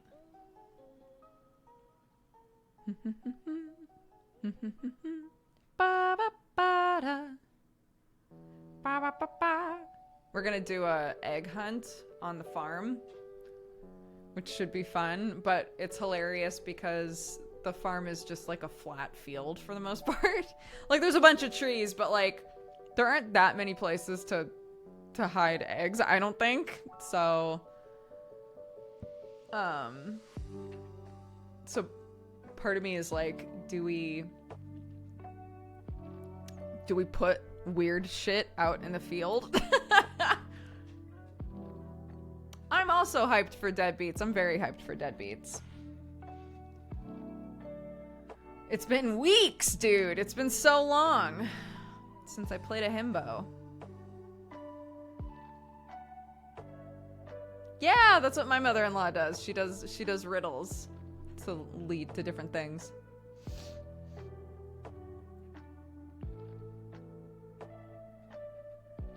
It's been 84 years. It's been forever.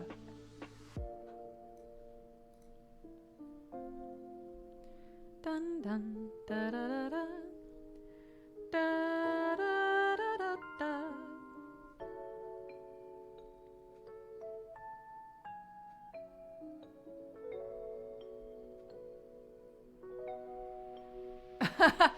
We're probably not going to hide them in the house if the weather is nice, but that is a really good point that we should write down where we hid all of the eggs in case one of them isn't found.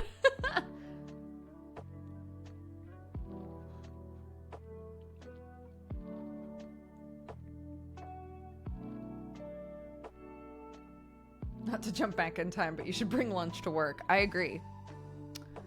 I should bring lunch to work, yeah.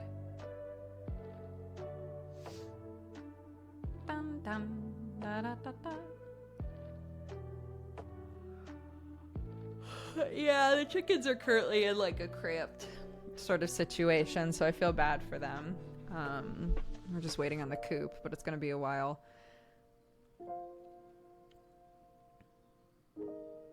Every year I take pictures of where the eggs are or I lose them. Smart.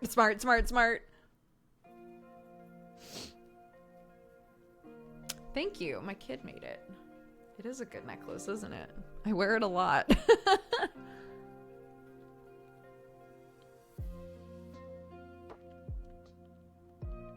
Bum bum bum bum bum bum bum bum bum.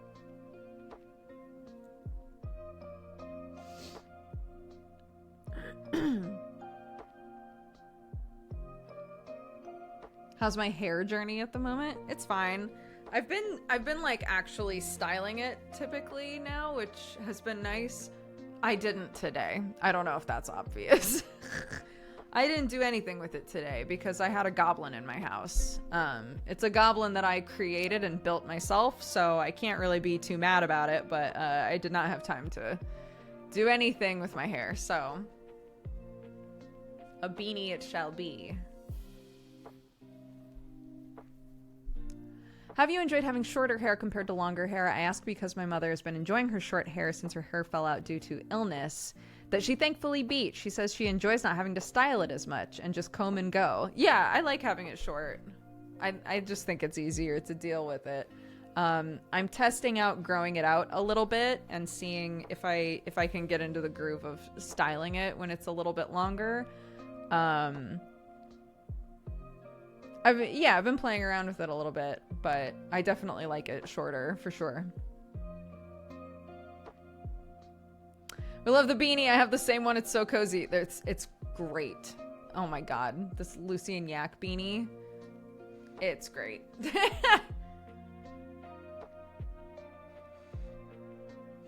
Oh my gosh, I forgot that Julia Roberts played Tinkerbell in Hook.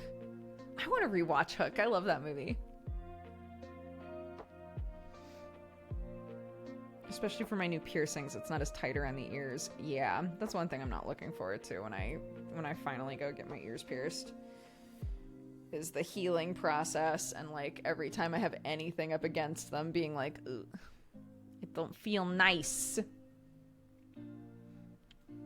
Have you seen the new Lucy and Yak stuff out? It's so cute. It is! It's all so cute.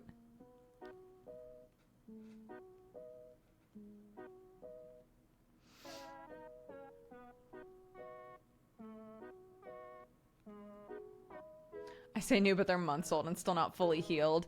I mean, depending on where the piercing is, sometimes it just takes months, doesn't it?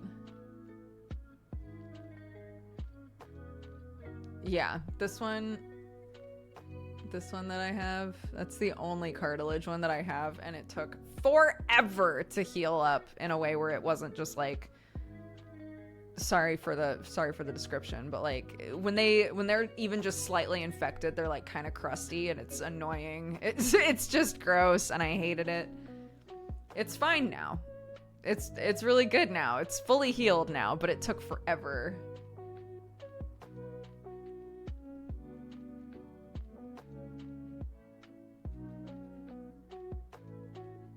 I don't know, it's hard for me to compare because it's hard for me to compare because my skin is so sensitive. So it wouldn't matter where I got a piercing. It would probably be infected forever. You know?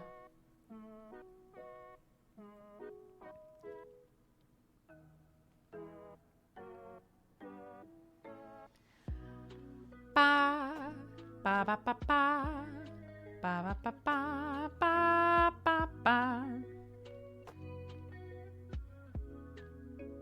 That's why I went tempted to get lip piercings. I thought better of it. Yeah, I had so many friends with belly button piercings that they had for years and it would still get infected sometimes. And I don't know if that's because so much stuff rubs up against your belly button. I don't know what it is, but like those shits could never fucking heal, dude.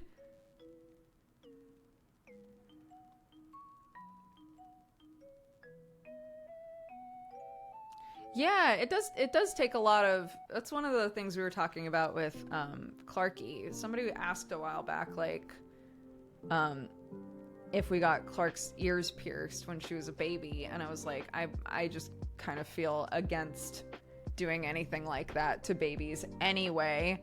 But also, like, at this point, there's also the fact that it requires a lot of like cleaning and maintenance and stuff and things that she's just not equipped to consistently do for herself, even if she was like, I want my ears pierced now, you know? So now it's like, well, we're gonna wait until you're older.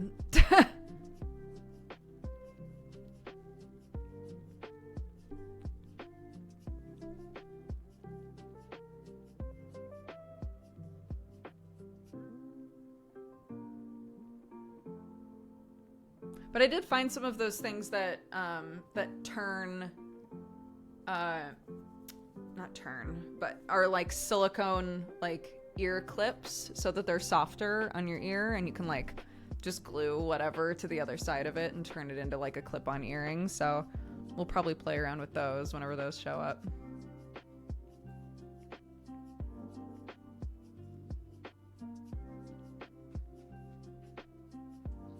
Belly button's the gunk hole of the human body. That's also true, huh? It's not even just that stuff is rubbing against it, but just that like it's just not, it's hard to keep that area sanitary, I bet.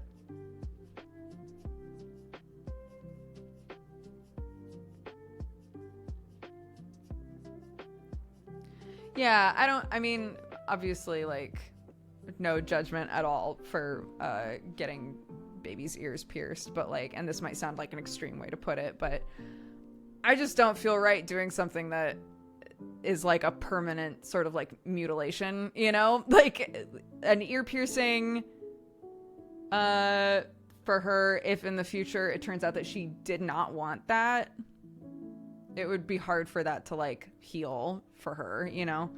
And it might never go away. So to me, it was just like, I don't want to do anything like that to my kid. If in the future she decides that she doesn't want that, that's a choice she didn't get, you know? So they're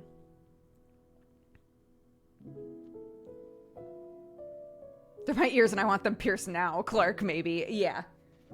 But, you know, I've been pretty, I'm not trying to scare her, but I've been pretty open with her that like it hurts. You know, it hurts to get them pierced. And so we were talking about clip-on earrings, and I was like, we can get little clip-on things. We can, you know, try earrings that don't that don't need to like pierce your skin, and she was like, yeah, let's do that. You know, so at least there's options there.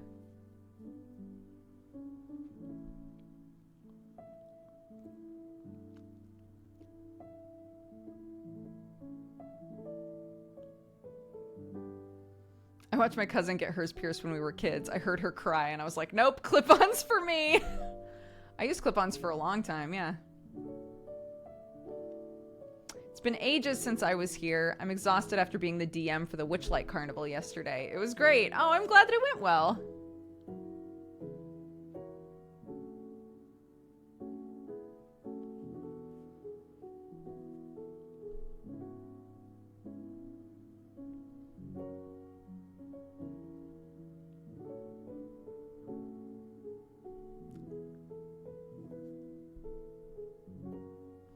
Don't get it done at Claire's. My original ones, it didn't help. Again, it didn't help that my skin is like super sensitive, but my original ear piercings were done at Claire's, and no, it was not good. I would not get a piercing done with a gun again. I would only do needles. That's how we did the cartilage, and it was like so easy.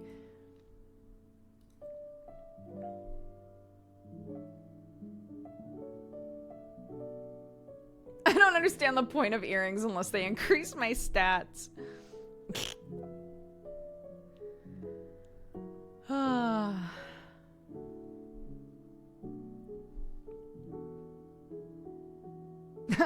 Facts. Facts. Where's the lie, etc. Big mood. Fusion earrings only. God, if only. I like being a magpie and having shiny things. Oh my god. We were talking about crows. There are a bunch of crows that keep landing on the farm, and I was like, Clarky, we could make friends with the crows if we like really wanted to. And she was like, yeah, because then they bring you shiny stuff. I was like, they do bring you like, it's normally just, you know, bits of rubbish and things, but it's stuff that they find value in, right? And she was like, yeah, and then we could use it for crafts. They can bring me trash that we can use for crafts. And Sam just looked at me and goes, she picked up so many good things from you.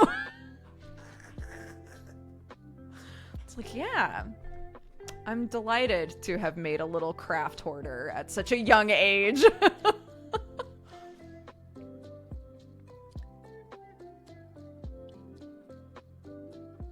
She had a popsicle when we were at Peppa Pig World. And I was like, oh, you finished it? That's great. Go ahead and throw the stick in the rubbish bin. And she was like, no, I'm keeping it, and put it in her pocket. And Sam was like, what are you keeping it for? And she was like, crafts. I don't even feel like I've like reinforced this at all. She just does this. I beg her to throw things away.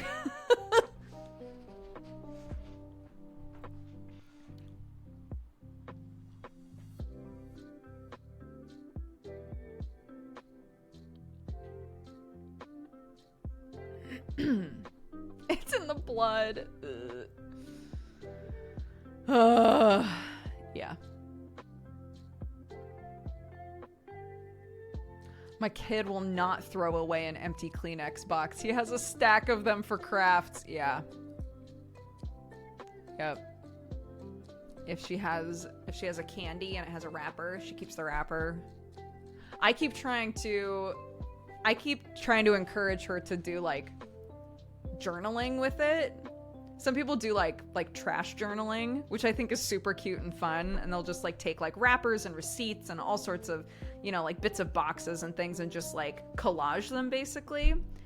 I keep trying to be like, you could do that sort of a thing, and that way it's not just in a pile somewhere in the house. But she has no interest in that. So what are you gonna do? I'll be honest, if a thing sits around for too long in my house and it's very obviously trash, I just throw it away. I just get rid of it because Yeah, right? The packaging changes over time. It could be cool to look back on for nostalgia. I think so too. I think that sort of stuff is fun. And then, you know, it's kind of like if you have stickers all over the place, how people started making sticker books. So any stickers that, if you're the sort of person that just can't decide on where to put a sticker, you can just put it in a book, right? That sort of a thing I think is really fun. It's that same kind of an idea of like, I want to keep this, but I don't know what I want to keep it for. I'm a 5-year-old, and I think that this shiny thing that a candy was in is really fun. But I don't know what to do with it, but I want to keep it. Cool. Can we put it in a book?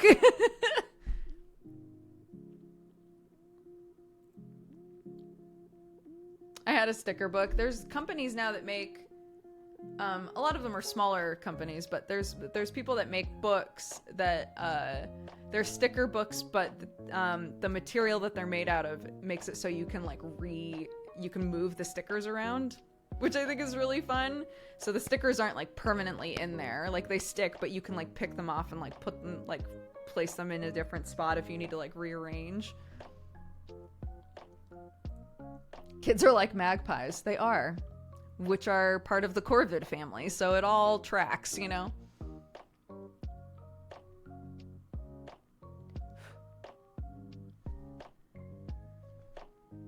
She started collecting feathers as well. And bugs, obviously. She's been collecting dead bugs for years. which always sounds like such a necromancer thing to say. She has a little box that she keeps dead bugs in. I don't know why. She has like a weird little bug graveyard.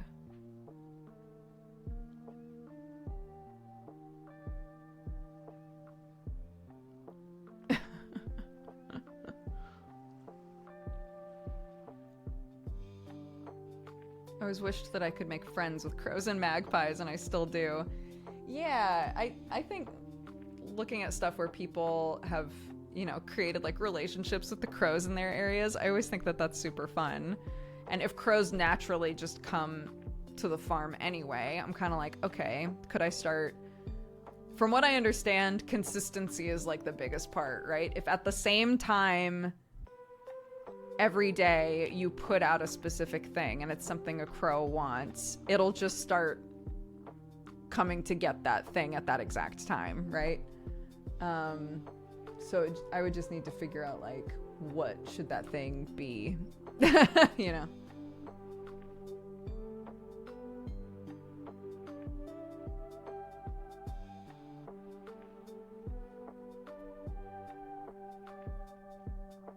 Yeah, I was showing her stuff that Susie's done, Mortimer. Because I was like, yeah, look, I have a friend who does like bug taxidermy, basically. And Clark was fascinated by that.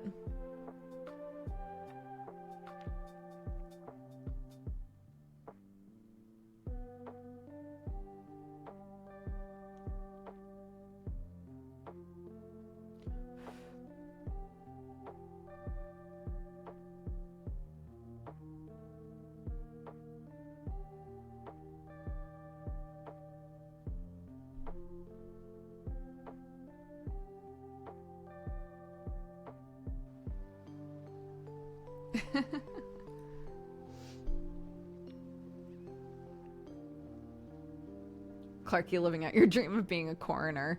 She has no interest in anything medical at this point.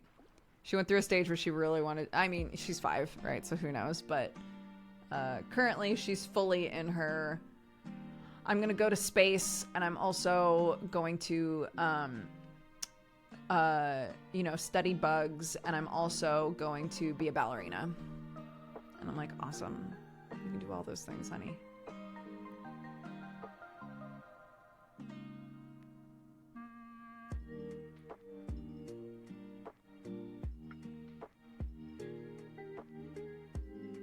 Yeah. Space ballerina. Of course. Naturally.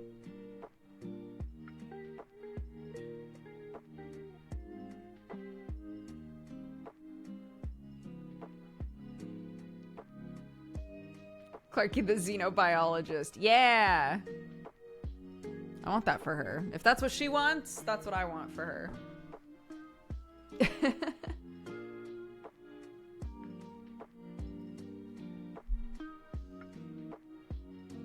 I wanted to be a space firefighter actor. I love it. I love when kids can't decide. So they're like, well, I'll just do all of it. I'll just mix it all, you know?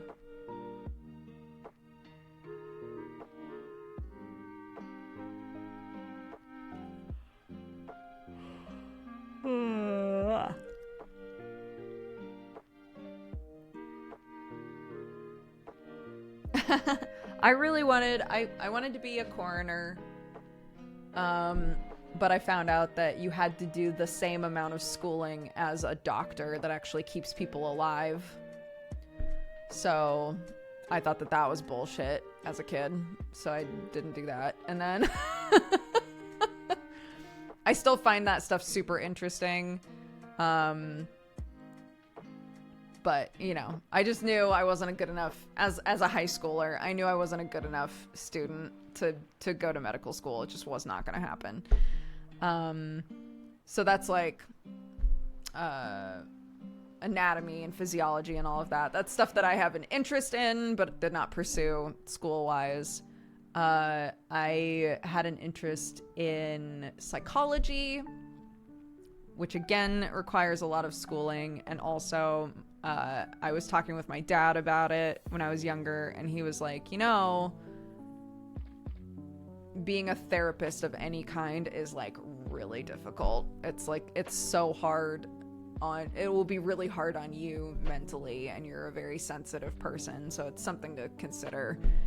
And I was like, that's very true.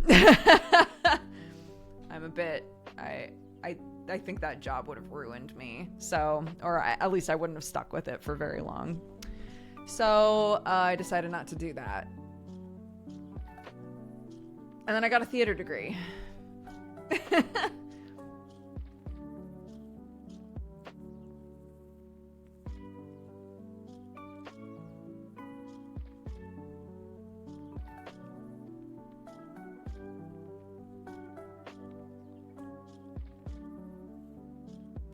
I wanted to be an astronomer, but I realized fast that I haven't got the smarts for that.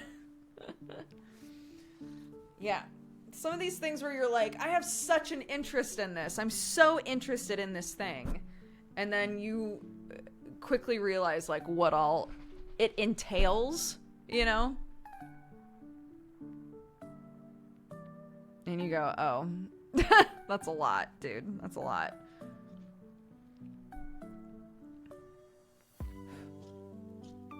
What were you gonna do if YouTube and stuff didn't take off for you? So my degree is specifically in props and costume crafts. So costume crafts are generally things that aren't like entirely fabric based, you could say, if you wanted to generalize. So things like armor, hats, stuff like that. You know, I made a chicken costume out of plastic bags at one point. There was a satyr character in something. I had to make like his satyr legs and horns and stuff. So that sort of thing. That was the sort of stuff that I really liked building. So I was going to apply for a program in Ohio that basically helped you specialize in armor and weapons. That's what I wanted to do, was make armor and weapons for stage and also potentially for film if I really liked it. So that's what I was applying for when I got offered a job in Los Angeles. And then I said, well, one of these things pays. The other one does not. The other one is just more school and more debt. So I'll try the thing that pays first. And now I'm here. I did design for fashion and theater in college. That's awesome. Yeah, those sort of jobs, they're really grueling, long hours, and a lot of times directly out of school, you're just like unpaid, just like trying to fill out a CV, and it's so frustrating. So, but it's fun. It's very creative. It's very fun.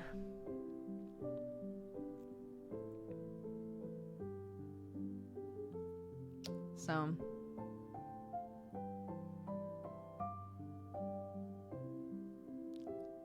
Yes, Jesse did a lot of theater as well. But I believe... I think he double majored in English and history, though. Is that right? Or was it history and theater? I can't remember.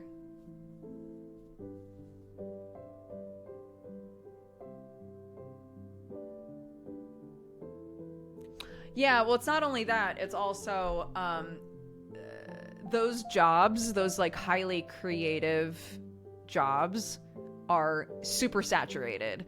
So if I went into, I was in Oregon, right? So if I went into Portland and applied for scenography jobs, for props jobs, for costuming jobs, any of that stuff, it's so saturated that unless you have an in, you probably won't get it. And even if you do, if you're fresh out of school, yeah, they won't pay you.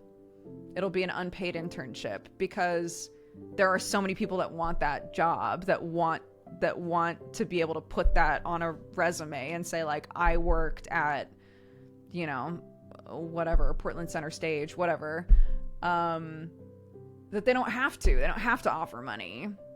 There's just so many people that are looking for those jobs. It sucks. It really does suck. Yeah, it's very predatory.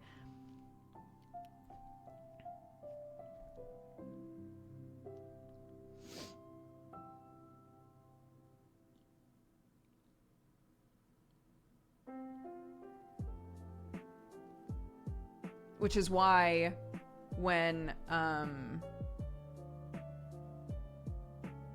during my summer breaks when I was in college, I was trying to do internships ahead of time with different theaters. So I used like my professor's connections, and I tried to work in, you know, prop shops, in costume shops, you know, just whatever I could get, with the hope that then I could be like, I could skip that part, right? I could be like, I already did some internships. I already did those. Can we move on to like the next part?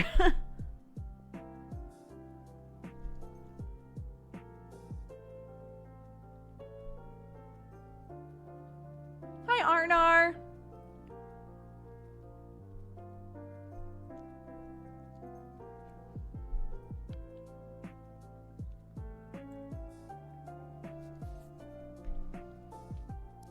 I hope you're doing good, bud. The low-level roles for the industry are so bad, it makes it difficult for people who don't come from wealth or have nepotism behind them to get in. Yeah, and it is one of those situations as well where, like, not to keep harping on like this very specific industry, but I think it does apply to a lot of industries, this sort of concept. But you know, like people who are trying to get jobs in theater, there's like a goof about how they always have to work in coffee shops or like hold down a couple of jobs and try to get into theater. And it's like, that's not our fault. That's not our fault, dude. That's the industry. Like, I wish that I didn't have, you know, that wasn't what my future was looking like.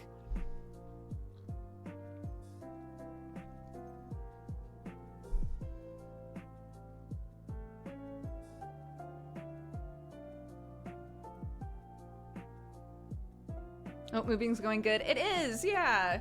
I was just saying we're like 70% at the new place, 30% here still. So we keep running into things. Last night, Clark was like, I really want to play. We got the Bluey memory game.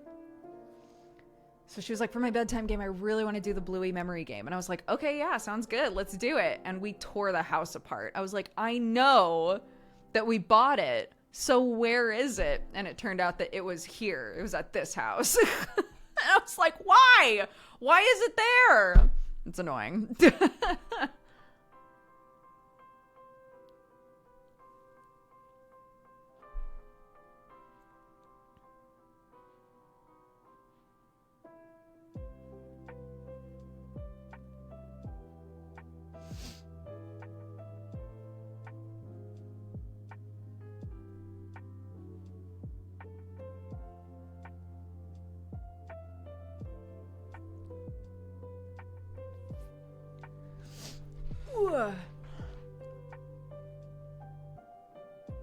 I remember when I first moved, entire half of a 40K army and an NES Mini were in a box half a country away. Yeah, and in that situation, totally. I know exactly what you mean, because when we came here, obviously, like, a ton of our shit was just on a ship somewhere. We'd be like, well, either we can wait for it to show up, or we buy another one, which seems wasteful. So, like, what do we do? Yeah.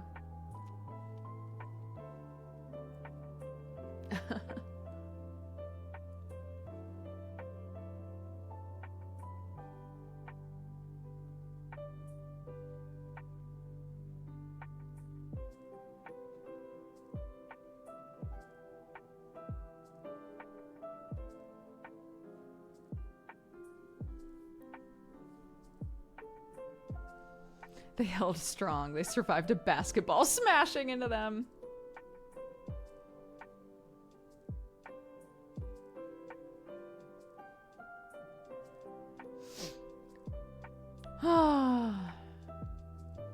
Okay, it's 2 o'clock. I should wrap up. Thank you all very much for watching. Thanks for hanging out with me. Again, I'm sorry this week has been so weird. There will be no like afternoon stream tomorrow because we have no childcare since it's like the Easter holiday weekend. But we have Deadbeats tonight. If you're interested in watching that, it's a D&D show on Brett's channel. I play a big himbo cop. It's good times, it's good vibes. And tomorrow I will be doing Final Fantasy XIV. So if you're interested in that, if you want to watch that. And otherwise, I'm gonna try to do some extra streams this weekend. We'll see. Next week, I know I said this last week and it was a lie, but next week should be pretty normal, I think.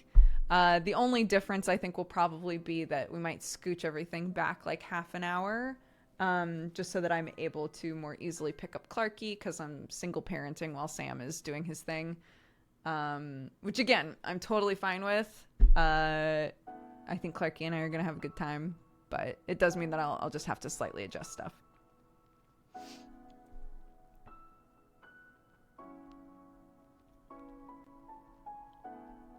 Arnar, thank you so much for the gifted subs. Okay, hold up. So we've got a Valentine from Arthur that says, it's been a while. I wanted to throw out a Valentine to the community as a whole. I don't talk much, but you're all the best kind of people. Being in the tail end of a recovery, it made me realize just how much this community helped just by existing. Thank y'all for being you. I was just thinking to myself, I haven't seen Arthur in a while. I'm glad that you're doing good. It's good to hear from you. Raid Leader is open. If any of you guys would like to grab that and suggest somebody. In the meantime, I will read off the activity feed. Boopy, boopy, boopy. Okie doke. Rusoguru, thank you for the 23 months. Sib is Luck, thank you for the 7. Big Jumper Vibes for the 7. Magic Maddie for the 66. Stay Ashy for the 75. Synergist for the 9. Happy Twitch, baby. Thank you so much. Vet and Blair, thank you very much for the raids, guys. I appreciate it. Malik, thank you for the 65. Imaru for the 25. Cordry for the 103. Zingatorx for the 107. We're almost at 9 years, dude. Oh my goodness. Dojums, thank you very much for the gifted sub. Night Ponder, thank you again for subscribing. Welcome to the Cat Gang. Sim Shadows for the 4. Oblivious for the 55. Burb Soul for the 2. Chronicle for the 15. Dojums for the gifted sub. Grace Me for the 34. Ikari for the 98. Prince Kaitsu for the 67. Dark Shadow for the 77. Attitude Lolita for the 39. Acro for the 19. Talala, thank you again for subscribing. Welcome to the Cat Gang. Hazel's Tacos for the 20 months. Arnar for all the gifted subs. Thank you again. If you were gifted a sub by Arnar, please take the time to say thank you. And I am Spellbound for the 29. Thank you all very much. Okay, no one took Raid Leader, so we will take Raid Leader. Let's see. Who's streaming right now?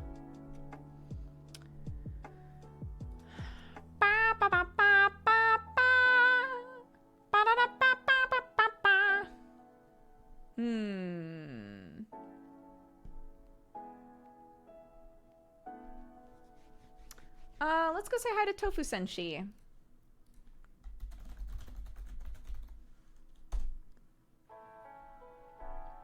There we go. Thank you all very much. Take care of yourselves. I'll see you next time.